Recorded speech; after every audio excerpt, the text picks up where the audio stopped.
Yes, पहला सवाल आपके सामने, किंडरगार्टन प्रणाली के प्रणेता। ऐसा आपने पढ़ा होगा कई बार, LKG UKG, है ना, ऐसा पढ़ने में आपने ऐसा कई बार पढ़ा होगा, LKG UKG, लोअर किंडरगार्टन अपर किंडरगार्टन। तो ये जो शब्द है यहाँ पर किंडरगार्टन प्रणाली, यहाँ पर ये जो किंडर शब्द है इसका प्रश्न का अर्थ अगर पूछ ले, किंडर का मतलब क्या होता है? किंडर का मतलब होता है पौधे, है ना, किससे संबंधित बताया गया? इसको पौधों से संबंधित बताया गया। किंडरगार्टन प्रणाली के प्रणेता कौन है? फ्रॉबेल है, मारिया मोंटेसरी है, ध्यान रखना इनका पूरा नाम था मोंटेसरी, मारिया मोंटेसरी है, BS ब्लूम है या डेविड आशुबेल है। यस, सभी का आंसर आ रहा है कि सर इसका आंसर एक होगा। और जर्मन शिक्षा शास्त्री फ्रॉबेल कौन थे? एक जर्मन शिक्षा शास्त्री थे, शिक्षा शास्त्री। इन्होंने इस विधि का प्रतिपादन किया था। यह विधि खेल आधारित विधि है, इस विधि को खेल आधारित विधि भी कहते हैं। ध्यान रखना किस पर आधारित है? इसको खेल आधारित विधि कहते हैं। तो यह आपका पहला सवाल, बिल्कुल अच्छा सवाल, उत्तर मिला। मेरा आज का पढ़ाने का जो तरीका है वो सरल से कठिन की ओर होगा, है ना, पहले सरल पढ़ाऊंगा और उसके बाद चलूंगा किसकी ओर? कठिन की ओर चलूंगा। लीजिए अगला सवाल आपके सामने, मोंटेसरी प्रणाली के प्रणेता कौन है? मोंटेसरी, मारिया मोंटेसरी है, वुडवर्थ है या फ्रॉबेल है या BS ब्लूम है। यस, शैक्षिक उद्देश्यों का वर्गीकरण, ये याद कर लो, ब्लूम का कैसा? शैक्षिक उद्देश्यों का वर्गीकरण, ये किसके द्वारा किया गया था? ब्लूम के द्वारा किया गया। ब्लूम टेक्नोलॉजी, है ना, टेक्नोलॉजी करके प्रश्न पूछा जा सकता है। शैक्षिक उद्देश्यों का वर्गीकरण BS ब्लूम के द्वारा किया गया। फ्रॉबेल के बारे में भी अपने पढ़ा, किंडरगार्टन के बारे में। अब बात आती है किसके बारे में? वुडवर्थ है या फिर मारिया मोंटेसरी है। तो मोंटेसरी प्रणाली के अगर ऐसा प्रश्न पूछा जाए तो सभी का उत्तर ये आ रहा है कि सर इसका उत्तर भी एक ही होगा, मारिया मोंटेसरी राइट होगा। चलिए दूसरे प्रश्न के बाद चलते हैं तीसरे प्रश्न की ओर। सूक्ष्म शिक्षण हेतु निर्धारित समय क्या होता है? माइक्रो टीचिंग बोलते हैं। क्या बोलते हैं? Micro teaching. इसकी शुरुआत 1961 ईस्वी में हुई। कहां से हुई अगर प्रश्न पूछ ले? स्टैनफोर्ड विश्वविद्यालय, ध्यान से समझ लेना ना, स्टैनफोर्ड विश्वविद्यालय, और ये स्टैनफोर्ड विश्वविद्यालय USA के अंदर है। और इनकी शुरुआत करने वाले थे एलन और एचिसन, ये सूक्ष्म शिक्षण से संबंधित थे। भारत में अगर पूछा जाए कि भारत में इसकी शुरुआत कब हुई थी? 1970 ईस्वी को इसकी शुरुआत हुई थी, भारत के अंदर शुरुआत हुई। निर्धारित समय, अब देखो सूक्ष्म शिक्षण हेतु यहाँ पर किसके लिए पूछा गया? शिक्षण हेतु, एक तो सूक्ष्म शिक्षण हेतु। और अगर ऐसा प्रश्न आता है कि सूक्ष्म शिक्षण चक्र में कुल समय कितना होता है, में कुल समय कितना होता है, अगर ऐसा प्रश्न आता है तो 25 से लेकर के कितने 30 मिनट का समय कुल चक्र पूरा होता है उसके अंदर होता है। लेकिन शिक्षण में केवल पूछा जाए कितना समय होता है? 10 से 15 मिनट का होता है, 15 के 20 मिनट का होता है, 5 से 10 मिनट का होता है, कितना होता है? यस, बहुत बढ़िया बात है। तो यहाँ उत्तर होगा कितना? 5 से 10 मिनट। जब शिक्षण, इसमें ध्यान रखना सूक्ष्म शिक्षण हेतु निर्धारित समय 5 से 10 मिनट का है, लेकिन अगर चक्र पूरा है, मैं पूरा चक्र भी समझाऊंगा आपको, उसके अंदर समय ज्यादा होता है। पूरे चक्र के अंदर समय होता है 25 से लेकर कितना 30 मिनट। कुछ शिक्षा शास्त्री ऐसे भी थे जिन्होंने 45 मिनट का समय भी बताया है, उनका भी मैं नाम आपको साथ में बताऊंगा। ये शिक्षण विद्या किसकी है? कमल सिंह जी पूछ रहे हैं। कमल जी, शिक्षण विद्या किसकी नहीं होती है? शिक्षण विद्या रीट के लिए है। 2011 से 21 तक के सारे प्रश्नों का निचोड़ है। लेवल फर्स्ट के लिए भी है, लेवल सेकंड के लिए भी है। ये सभी के लिए आज रामबाण साबित होने वाली, आप जरूर इसका आनंद लीजिएगा। सूक्ष्म शिक्षण प्रक्रिया को चयनित कुछ प्रक्रिया के, अब देखो माइक्रो टीचिंग, सूक्ष्म शिक्षण क्या है? प्रक्रिया के चयनित कौशल कौन कौन से? ये ध्यान रखना। प्रश्न ऐसा पूछते हैं, सूक्ष्म शिक्षण का उद्देश्य क्या है? देखो प्रश्न क्या पूछेगा? उद्देश्य क्या है? तो आपको उत्तर देना है कौशल विकास, कौशल विकास। अब ये कौशल विकास किसका? कौशल विकास छात्र का होगा या छात्राध्यापक का होगा? जल्दी से आप उत्तर बताओ।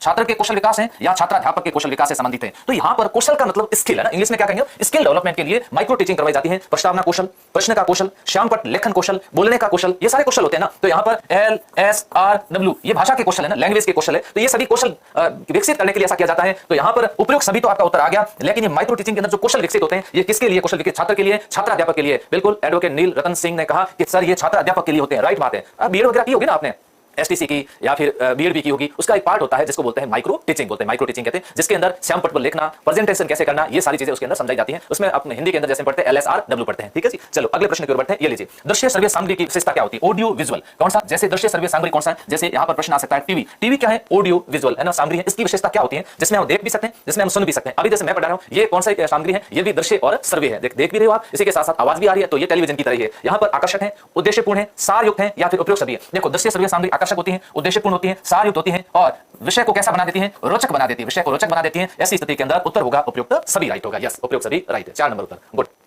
अगला सवाल है, अनुदेशन से क्या आशय? अनुदेशन बहुत अच्छे लेवल के प्रश्न है, बड़े आनंददायक प्रश्न है और आपको मेरे हिसाब से इन प्रश्नों को बढ़िया तरीके से समझना चाहिए। इसकी पीडीएफ भी आपको पूरा सेशन होने के बाद लेनी चाहिए। हो सके तो आप इस पीडीएफ को बढ़िया तरीके से प्रिंट भी निकाल करके एग्जाम से पहले एक बार और पढ़ लेना। मुझे नहीं लगता इसमें कोई प्रश्न छूटेगा। अब देखना एग्जाम में जो आएंगे उसमें अपन बात करेंगे। यस यस, हाँ जी, अनुदेशन से आशय कुछ कह रहे सर, हमारे कॉलेज में कुछ नहीं करवाया। देखो आजकल ऐसा ही पैटर्न चल रहा है, सब जगह ऐसा ही चल रहा है, उसको छोड़िए, पढ़ाई की बातें करेंगे। आज आज छात्रों को सूचना है, अनुदेशन क्या करना है? अनुदेशन, छात्रों को सूचना देना है, मनोरंजन प्रदान करना, कभी भी नहीं विद्या प्रदान करना। अनुदेशन से विद्या प्रदान नहीं, अनुदेशन इसमें क्या है? निर्देशन शब्द छुपा हुआ है। क्या छुपा हुआ है? निर्देशन शब्द छुपा हुआ है। तो आप समझ लीजिएगा इसमें क्या होता है? छात्रों को क्या दी जाती है? सूचनाएं प्रदान की जाती है। क्या प्रदान की जाती है? छात्रों को सूचनाएं प्रदान करना, सूचनाएं प्रदान करना, बहुत बढ़िया बात है। एक बार और सभी साथियों को जोड़ दो अच्छी। लिखने की कला का विकास जिस प्रवृत्ति के माध्यम से होता है वो क्या है? लिखने की कला का विकास रचनात्मक लेख से होता है, श्रुति लेख से होता है, वर्तनी सुधार से होता है या फिर उच्चारण से होता है। देखिए मैंने क्या कहा था, इसमें हिंदी, गणित, विज्ञान सब तरह का मिक्स है, लेकिन विद्या सब एक जैसी है। और हर बार मैं कहता हूं कि शिक्षण विद्या एक जैसी है। मैंने बहुत अच्छी तरह से इनको पढ़ रखा है, मैंने बहुत अच्छी तरह से नोट्स भी बना रखे हैं, मेरा अध्ययन भी इस पे स्वाध्याय बहुत शानदार किया हुआ है। मुझे बस समय नहीं मिलता पढ़ाने के, इसलिए नहीं पढ़ाता हूं। बाकी इसमें रचनात्मक लेख, श्रुति लेख, वर्तनी सुधार, उच्चारण। तो लिखने की कला, कैसी कला विकसित करनी लिखने की, इसमें सबसे इंपॉर्टेंट होगा रचनात्मक लेख होगा। जैसे श्रुति लेख में क्या होता है? श्रुति लेख जैसे मैं बोल रहा हूं और आप लोग क्या कर रहे हो? लिख रहे हो। इसमें वर्तनी का सुधार ज्यादातर किया जाता है, अशुद्धियां जिसमें ना हो, अशुद्धियों को छांटने की कोशिश की जाती है। तो यहां उत्तर होगा रचनात्मक लेख होगा। अगला सवाल है पाठ्य सहगामी क्रियाओं के अंतर्गत नहीं है। कैसा है? पाठ्य सहगामी क्रियाओं के अंतर्गत नहीं है। ध्यान से समझ लेना। शारीरिक क्रियाएं या फिर खेलकूद क्रियाएं, सैद्धांतिक क्रियाएं या फिर साहित्य क्रियाएं। देखो साहित्य क्रियाओं के अंदर कौन सा होता है? जैसे कोई कार्यक्रम किया जा सकता है साहित्य से संबंधित, है ना, साहित्य संबंधित निबंध वगैरह, लेख वगैरह लिखवाए जा सकते हैं। ये भी क्रिया कैसी है? पाठ्य सहगामी क्रिया। पठन के साथ साथ एक्स्ट्रा जो भी क्रियाएं करवाई जाती है स्कूल के अंदर और आप लोग जो करवाओगे उसे पाठ्य सहगामी क्रिया कहते हैं। तो ये शारीरिक भी होगी, खेलकूद भी होगी, साहित्यिक भी होगी, लेकिन ध्यान रखना ऐसी क्रियाओं को कैसी क्रिया उत्तर मत देना, सैद्धांतिक क्रियाएं ये नहीं है जी, सैद्धांतिक क्रिया नहीं है। यस, बहुत बढ़िया बात है। टाइगर का उत्तर आया सर, सी उत्तर इसका राइट है। नरपत लाल प्रजापति ने उत्तर दिया सर, इसका सी उत्तर राइट है। देखते हैं गलत उत्तर कौन दे रहे हैं। नेपाल सिंह ने ए उत्तर दिया तो उनका उत्तर गलत है। जैसे उन्होंने दिया कौन सी? शारीरिक। खेलकूद शारीरिक है ना, खेलकूद क्या है? शारीरिक है ना। राजेंद्र नायक का भी उत्तर राइट है, उन्होंने दिया सैद्धांतिक क्रिया। बहुत बढ़िया बात है, सबके उत्तर देख रहा हूं। अच्छे से मेहनत करके और बढ़िया तरीके से आप उत्तर दे रहे हो, मुझे बहुत खुशी हो रही है। पर्यावरण बालक को प्रेरित करता है। कैसे करता है? ध्यान से उत्तर दो। पर्यावरण बालक को प्रेरित करता है स्वाध्याय के लिए औचक, अरोचक है ना, इसमें देखो शब्द क्या देखो, अरोचक, शिक्षा के लिए, हतोत्साह के लिए, इनमें से कोई नहीं। मतलब बहुत सरल क्वेश्चन आ गया और पर्यावरण से संबंधित प्रश्न आ गया। हतोत्साहित पर्यावरण कभी भी नहीं करेगा और अरोचक तो पर्यावरण कभी होता भी नहीं है। ऐसी स्थिति पर्यावरण बालक को प्रेरित करता है किसके लिए? स्वाध्याय के लिए प्रेरित करता है, स्वाध्याय के लिए। यस, बहुत बढ़िया बात। 1 नंबर उत्तर आना शुरू हो गया। गुड। अगले प्रश्न की ओर बढ़ते हैं और मैंने आपको कहा भी था आज प्रश्न ज्यादा है, काम फटाफट करेंगे और साथ साथ में मैं इसके लिए आपको कुछ बातें और एक्स्ट्रा बताता रहूंगा। यस, लीजिए, इनमें से कौन सी शैक्षिक प्रवृत्ति है? कैसी शैक्षिक प्रवृत्ति कौन सी है? लीजिए अब देखना, आप ध्यान रखना, भ्रमण है, स्काउटिंग है, खेलकूद है या फिर वर्तनी सुधार है। इसमें आपको कैसे देना है शैक्षिक प्रवृत्ति कौन सी है? क्योंकि जब हम पढ़ते हैं तो शिक्षण विधियों में 2 शब्द पढ़ने को मिलता है। एक तो कहते हैं सह शैक्षिक, है ना, सह शैक्षिक, और दूसरा शब्द कैसा आता है? शैक्षिक। अब आपका उत्तर क्या होगा इसके अंदर? जब यहां पर भ्रमण सह शैक्षिक गतिविधि है, स्काउटिंग सह शैक्षिक गतिविधि है, खेलकूद सह शैक्षिक गतिविधि है, तो ये तीनों तो इसमें आ जाएगा किसके अंदर? सह शैक्षिक गतिविधि के अंदर आएगा। अब बात आती है वर्तनी का सुधार, ये कैसी है? शैक्षिक प्रवृत्ति है। तो इसका उत्तर कितने नंबर होगा? 4 नंबर उत्तर इसका राइट होगा। ये शैक्षिक है। यस, डी उत्तर आ रहा है, बिल्कुल सही बात है। गुड। सुनील मात्रा भी उत्तर दे रहे हैं कि सर इसका उत्तर डी होगा। बहुत बढ़िया बात है। चलिए, विद्यालय समय सारणी, विद्यालय की समय सारणी बनानी है और विद्यालय समय सारणी बनाते समय विशेष रूप से ध्यान रखा जाता है विषय कठिन विषयों को शुरुआत में लिया जाता है और उसके बाद में फिर सरल, फिर कठिन और फिर सरल, ऐसे विषय की सारणी बनाई जाती है। इसका उद्देश्य होता है विद्यालय कार्य में अनुशासन लाना, विद्यालय कार्य के संचालन में सुविधा होती है, समान कार्यभार का वितरण होता है, उपयुक्त सभी। तो देखो इसके अंदर विद्यालय कार्य में अनुशासन स्थापित होता है, बिल्कुल सही बात है। विद्यालय कार्य के संचालन में सुविधा होती है, राइट बात है। और कार्यभार का वितरण होता है, ये भी बहुत अच्छी बात है। इसका मतलब इसका उत्तर मुझे पता है, उम्मीद है आप सभी दोगे। सर इसका उत्तर भी 4 नंबर है। लीजिए अगले प्रश्न की ओर बढ़ते हैं। प्राथमिक एवं उच्च प्राथमिक विद्यालय के शिक्षकों के लिए प्राथमिक कौन लगेंगे इसके अंदर? प्राथमिक में BSTC कर रखे हो। अब बात आती है उच्च प्राथमिक, कौन सी क्लास तक? 8 तक। क्या कर रखा हो? B.Ed कर रखा हो, है ना, B.Ed कर रखा हो, वे लगेंगे। अब इन शिक्षकों के उन्नयन के लिए उपयुक्त अभिकरण है, इन शिक्षकों को और अच्छी ट्रेनिंग देनी है, इनका और उन्नयन करना है। क्या करना है? एक मनोविज्ञान पढ़ते हैं, उन्नयन करना, उन्नयन उच्चता की ओर लेके जाना है, तो हम लोग करेंगे। तो ऐसी स्थिति में राज्य शैक्षिक अनुसंधान प्रशिक्षण संस्थान के द्वारा किया जाएगा, जिला शिक्षा प्रशिक्षण संस्थान के द्वारा किया जाएगा, राष्ट्रीय शैक्षिक अनुसंधान प्रशिक्षण परिषद करेगी या उनमें से कोई नहीं करेगी। तो आपको सबको पता है कि मैं अभी डाइट के अंदर हूं, तो हमारा ही ये काम होता है कि हम इस तरह से इनके उन्नयन के लिए कार्य करते हैं। किसके लिए? उन्नयन के लिए। देखते हैं उत्तर आ रहा है। दुर्गेश हुड्डा 2 उत्तर दे रहे हैं। यस, हरि मेघवाल लिख रहे हैं कि सर डाइट से ऐसा किया जाता है, बिल्कुल डाइट सही। अगला प्रश्न ये लीजिए, शैक्षिक निर्देशन का संबंध छात्रों को प्रदान की जाने वाली उस सहायता से। निर्देशन क्या है? निर्देशन एक सहायता है। क्या है? एक सहायता है जो उन्हें विद्यालय पाठ्यक्रम एवं शिक्षा के जीवन से संबंध चुनाव तथा समायोजन के लिए अपेक्षित है। ये परिभाषा किसने दी थी? आज कम से कम 20 एक परिभाषा लाया हूं जो वेरी इंपॉर्टेंट रहेगी और रिपीट हो सकती है। आर्थर जे जोन्स ने कहा, B.F. स्किनर ने कहा, मॉरिस ने कहा, कैरोल H. मिलर ने कहा। तो शैक्षिक निर्देशन का संबंध छात्रों को प्रदान की जाने वाली सहायता है और यह कहा था आर्थर जे जोन्स के द्वारा कहा गया था। अगला सवाल, निर्देशन का अर्थ है। लीजिए ये देखो आ गया, शब्द आ गया। निर्देशन का क्या अर्थ है? मैं यही कहना चाहता था। यस, निर्देशन का अर्थ है छात्रों को परामर्श देना, छात्रों की निर्देशक द्वारा समस्या सुलझाना, छात्रों के दोषों को बताना, छात्रों को अपनी समस्या सुलझाने हेतु सहायता देना। यस, देख लो थोड़ा सा अंतर है ना। इस पहले वाले परिभाषा अगर आपने समझी हो तो मैंने अंडरलाइन की, सहायता से ना। निर्देशन का संबंध छात्रों को प्रदान की जाने उस सहायता से। अब ऐसा सवाल आपके पूछे गए हैं, सवाल ऐसे सवाल रिपीट बहुत हो रखे हैं, हम लोग क्या करते हैं? कंफ्यूज जाते हैं, इसमें से पता नहीं चलता निर्देशन परामर्श है, निर्देशन समस्या सुलझाना है, निर्देशन दोषों को बताना है। दोषों को, छात्र के दोषों को बताना निर्देशन नहीं है, दोषों को बताना निदान है। क्या है? निदान है। तो क्या करना है? छात्रों को अपनी समस्या सुलझाने हेतु सहायता देना। यस, कितने नंबर ऑप्शन राइट है? 4 नंबर ऑप्शन, जिसने भी उत्तर दिया है बहुत बढ़िया बात। गुड। परामर्श क्या? अब आप देखिए परामर्श से क्या आशय? वो तो था निर्देशन। अब परामर्श, सलाह के आधार पर स्वयं अपने उत्तरदायित्व को निभाना, सलाह के आधार पर उत्तरदायित्व नहीं निभाना, स्वयं स्वतंत्र पूर्वक निश्चय लेना। अब देखो मैंने यहां आपको एक से पहले शब्द दिया था, बताया था अनुदेशन। अनुदेशन के बाद में पढ़े निर्देशन, निर्देशन के बाद में आज अपने 3 शब्द क्लियर किए जिसका अर्थ होता है परामर्श। अनुदेशन सूचना देना होता है, निर्देशन सहायता देना होता है, परामर्श क्या है? परामर्श को जनरली हम सलाह कहते हैं। सलाह के आधार पर स्वयं अपने उत्तरदायित्व को निभाना, स्वयं अपने उत्तरदायित्व बच्चा निभाए, ऐसा हमें शिक्षक के द्वारा समय समय पर विद्यार्थियों को निर्देशन, परामर्श, अनुदेशन देना चाहिए। देना शिक्षण के ये क्या है? पार्ट है, ऐसा किया जाना चाहिए। लीजिए अगला सवाल आपके सामने, जल्दी से पढ़ करके उत्तर दो।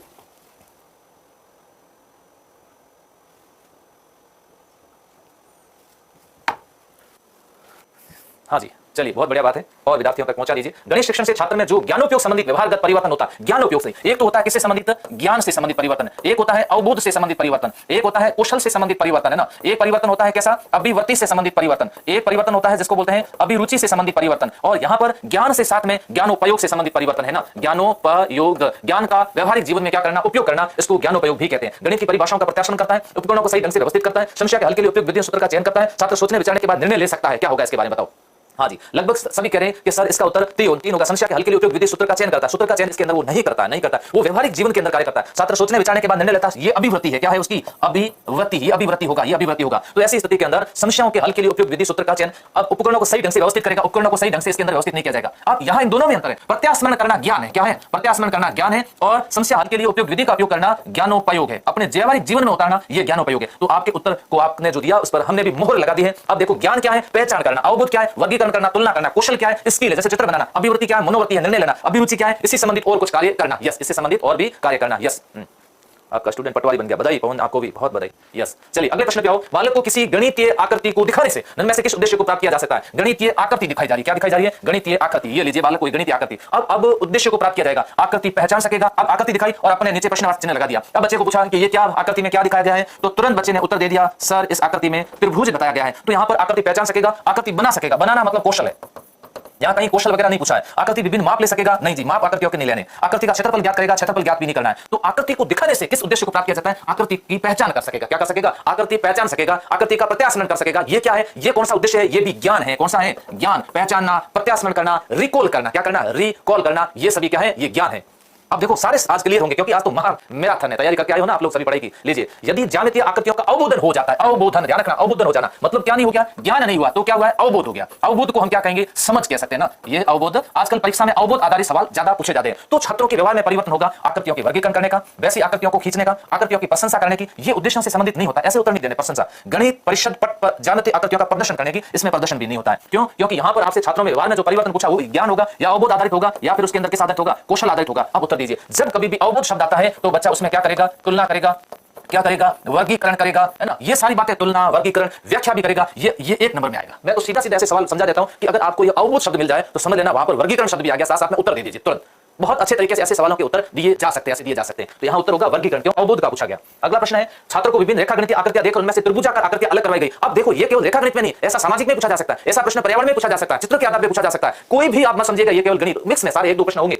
रेखागणितीय आकृति देकर उसमें से त्रिभुजाकार आकृतियां अलग कराई गई है। इसका उद्देश्य है ज्ञानात्मक, इसका उद्देश्य अवबोधात्मक, इसका उद्देश्य अनुप्रयात्मक। अभी समझ लेना क्या करवाया गया है। देखो इसमें क्या अलग करवाई गई? अलग करवाई गई मतलब क्या किया गया है? तुलना की गई। देखो तुलना करना, अभी आपके सामने ये शब्द लिखा हो, देखो यहां क्या लिखा? तुलना करना। अब यहां पर भी क्या शब्द है? वापस दो अलग अलग आकृतियां हैं, त्रिभुजाकार आकृतियां अलग करवाई जाना है। इसका मतलब दूसरी आकृतियां भी होगी, तो ये ज्ञानात्मक है नहीं। तो ये कौन सी? अलग करना, अलग अंतर करना, यहां ध्यान रखना। वर्गीकरण करना, कैसा करना? वर्गीकरण करना, व्याख्या करना। ये सब किसमें आ जाएगा? अवबोध के अंदर आएगा, इसमें आएगा अवबोध। लेकिन उपयोग सभी कई लोग उत्तर दे रहे हैं, उपयोग सभी मत दीजिएगा, है ना। क्योंकि यहाँ उपयोग सभी हम लोग क्या होते हैं, मनोविज्ञान में, शिक्षण विधियों में हमने फिक्स कर रखा है कि अगर कहीं पर भी उपयोग सभी का मौका मिलता है तो चूकना नहीं। ऐसा नहीं है जी, परीक्षा का पैटर्न चेंज हो चुका है ना। भावी शिक्षकों थोड़े से आपको जागरूक रहना पड़ेगा, क्योंकि हम आपको पढ़ा रहे हैं ना, तो हम भी सोच समझ के पढ़ाते हैं और हमें पता है कि आपके और हमारे बीच बस कुछ ही दूरी बाकी है। जल्दी आप रेट के बाद मुख्य परीक्षा देकर के हमारे साथ सरकारी सेवा में आ जाओगे। अगला प्रश्न ये लीजिए, वर्तमान पाठ्यक्रम का क्या दोष है? पाठ्यक्रम करिकुलम, इसका क्या दोष है? पुस्तकीय ज्ञान पर बल है, विषयों में सहसंबंध का अभाव है, लचीलेपन का अभाव है, उपयुक्त सभी। जल्दी से उत्तर दे दीजिए। आ गया, बढ़िया, गूगली गेंद आ गई, शॉट लगा दो फट से और सभी कह दो कि सर इसके अंदर पुस्तकीय ज्ञान ज्यादा है, विषयों में सहसंबंध का अभाव है, लचीलेपन का अभाव है। इसका मतलब ये सभी वर्तमान में क्या है? दोष है।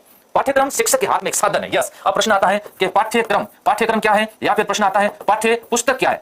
एक प्रश्न आगे आया हुआ, पाठ्य पुस्तक क्या है? साधन है या फिर साध्य? ये साधन है, साध्य नहीं है, जिससे वो अपने विद्यालय में अपने उद्देश्य अनुसार अपने छात्र को कोई भी रूप दे सकता है। यस यस, वो कलाकार, शिक्षक को क्या कहा गया? इसी कनिघ हमने कहा था कि शिक्षक कलाकार होते हैं और अपने छात्रों को कुछ भी रूप दे सकते हैं। और ये परिभाषा दी थी किसके द्वारा? कनिघ के द्वारा की गई थी। ये परिभाषा किस शिक्षाविद ने दी थी? किस शिक्षाविद ने दी थी? यस बताओ, नीतू ग्रासिया। यस, बहुत बढ़िया बात है। राम लक्ष्मण मीनन का सर, ये 2 नंबर उत्तर हमारा सही कर लो, बिल्कुल कर दिया सभी, वेरी गुड। तो यहाँ कनिघ ने किसने दी थी? कनिघ के द्वारा दी गई परिभाषा, बहुत इंपॉर्टेंट परिभाषा लाया हूं। अगला सवाल, कौशल उद्देश्य। कौशल ध्यान रखना, कौन सा उद्देश्य है? अब की बात संभल करके उत्तर देना सभी। कौशल उद्देश्य, मैंने आपका ज्ञान का क्लियर करवा दिया, मैंने आपके अवबोध से संबंधित प्रश्न आएंगे वो क्लियर करवा दिए। अब मैं आपके क्लियर करवा देता हूं कौशल, इससे संबंधित जो भी सवाल आएगा गलत नहीं करोगे। कौशल गणना कर सकेगा, निष्कर्ष निकाल सकेगा, गणितीय आकृतियां बना सकेगा, समस्या समाधान कर सकेगा। तो कौशल में कोई भी प्रश्न आएगा तो कौशल तब होगा जब वो बालक क्या करेगा? या तो चित्र बनाएगा, या फिर सामाजिक में आया तो क्या बनाएगा? मानचित्र बनाएगा। गणित में प्रश्न आया तो क्या बनाएगा? आकृति बनाएगा। जब कोई बच्चा कुछ बनाएगा, ध्यान रखना, आकृतियां वगैरह बनाएगा, तो उसे हम क्या बोलते हैं? कौशल कहते हैं।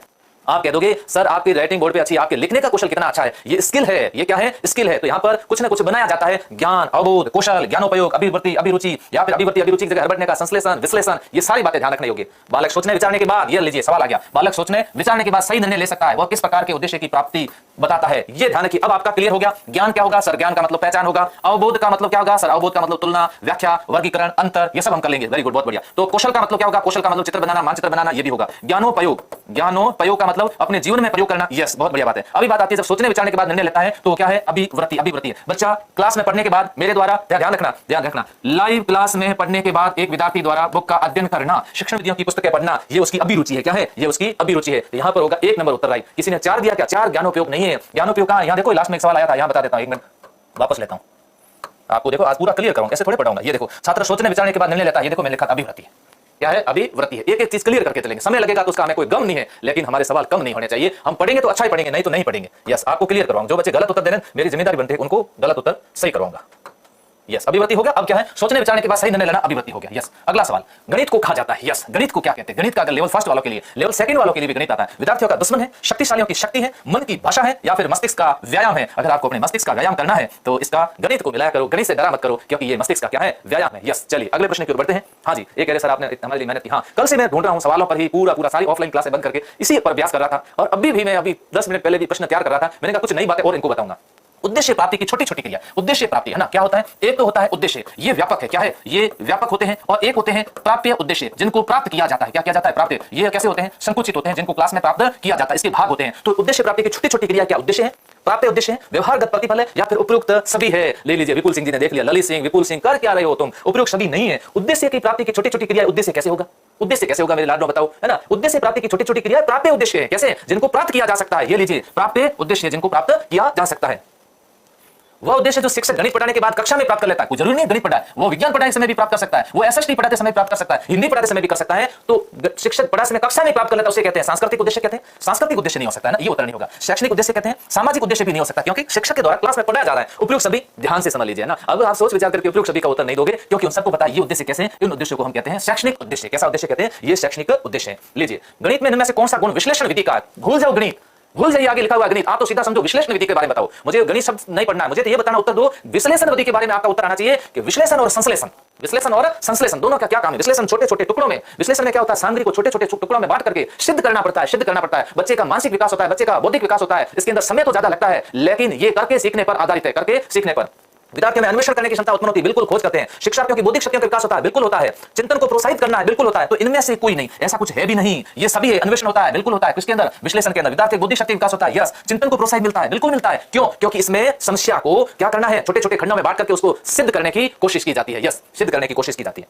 अगला प्रश्न है, रेखागणित तो सर्वाधिक महत्वपूर्ण विधि। अगर ऐसा प्रश्न पूछा जाता है कि रेखागणित में सबसे इंपॉर्टेंट विधि कौन सी मानी जाती है, हिंदी में आपसे पूछ सकते हैं कि व्याकरण हेतु भी सबसे महत्वपूर्ण विधि। अब बताओ, व्याकरण हेतु सबसे महत्वपूर्ण विधि कौन सी है? आगमन विधि है, खोज विधि है, परिकल्पना विधि है, परिकल्पना नहीं होगी। व्याख्यान विधि है, व्याख्यान विधि नहीं जी, सामाजिक की है। परिकल्पना नहीं, सामाजिक की है। खोज विधि यदि सामाजिक में ज्यादा काम आती है, इसी के साथ सामाजिक और विज्ञान के अंदर ये विधि काम आती है। अब आती है, चाहे रेखागणित हो या फिर व्याकरण हो, इन दोनों के लिए कौन सा मेथड बहुत अच्छा माना जाता है? आगमन बहुत अच्छा मानता है, क्योंकि आगमन में बहुत सारे उदाहरण देकर के अ प्लस अ बराबर क्या होता है? आ, है ना? ध्यान रखिएगा, उदाहरण से किसकी ओर चलते हैं? नियम की ओर चलते हैं। किसकी ओर? नियम के अंदर। तो उत्तर होगा आगमन विधि, आगमन विधि। खोज विधि के प्रतिपादक, ये लीजिए, सबके लिए काम का आज का ये सेशन वेरी इंपॉर्टेंट होने जा रहा है।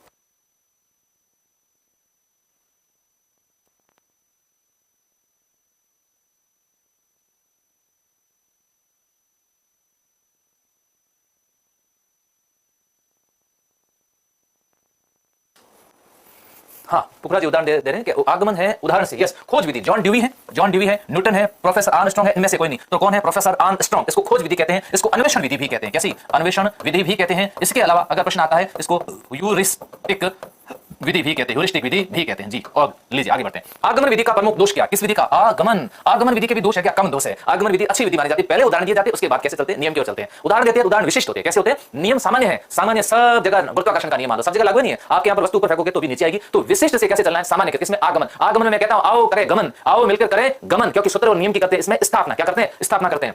ज्ञान अर्जन बहुत धीमी सी गति से होता है, ज्ञान अस्थायी, वो अल्पकालीन होता है, विषय निरस्त हो जाता है। इनमें से कोई नहीं। तो यहाँ आगमन विधि का दोष 1 नंबर ही होता है, 1 नंबर इसके अंदर दोष है, और वो ये है ज्ञान अस्थायी। इसमें ज्ञान स्थायी होता है, इसमें विषय निरस्त नहीं होता है। तो दोष ये बताया गया, ज्ञान अर्जन इसमें होता कैसा है? गति थोड़ी धीमी होती है, इसके अंदर गति धीमी होती है। बिल्कुल, क्यों? शॉर्ट ट्रिक नहीं है, ये शॉर्ट ट्रिक नहीं है। अब शिक्षक को पढ़ाना आजकल शॉर्ट ट्रिक पढ़ाया जाता है। तो कौन से मेथड से पढ़ाते हैं? निगमन मेथड से। आगे क्लास के अंदर बता देंगे। राशियों का योग बटा राशियों की संख्या। आ लीजिए, फटाफट उत्तर दे दीजिएगा। अब ये सूत्र है, गणित के सवाल आप कर लीजिए। ये लीजिए, यहाँ क्या होगा? धीमी गति से होता है, ये दोष है। अगला सवाल, अंकगणित शिक्षण की विधि, प्रदर्शन विधि, व्याख्यान विधि, खेल विधि या समीकरण विधि। देखो यहाँ अंगणित शिक्षण की विधि है, क्योंकि प्राथमिक विद्यालयों का प्रश्न पूछा जा रहा है। तो ये प्रदर्शन विधि ज्यादातर काम आती है किसके अंदर? विज्ञान के अंदर आती है, व्याख्यान एसएसटी के अंदर आती है। समीकरण विधि है या फिर इसको खेल विधि, तो यहाँ पर खेल विधि प्रयोग अंगणित के अंदर ज्यादा की जाती है।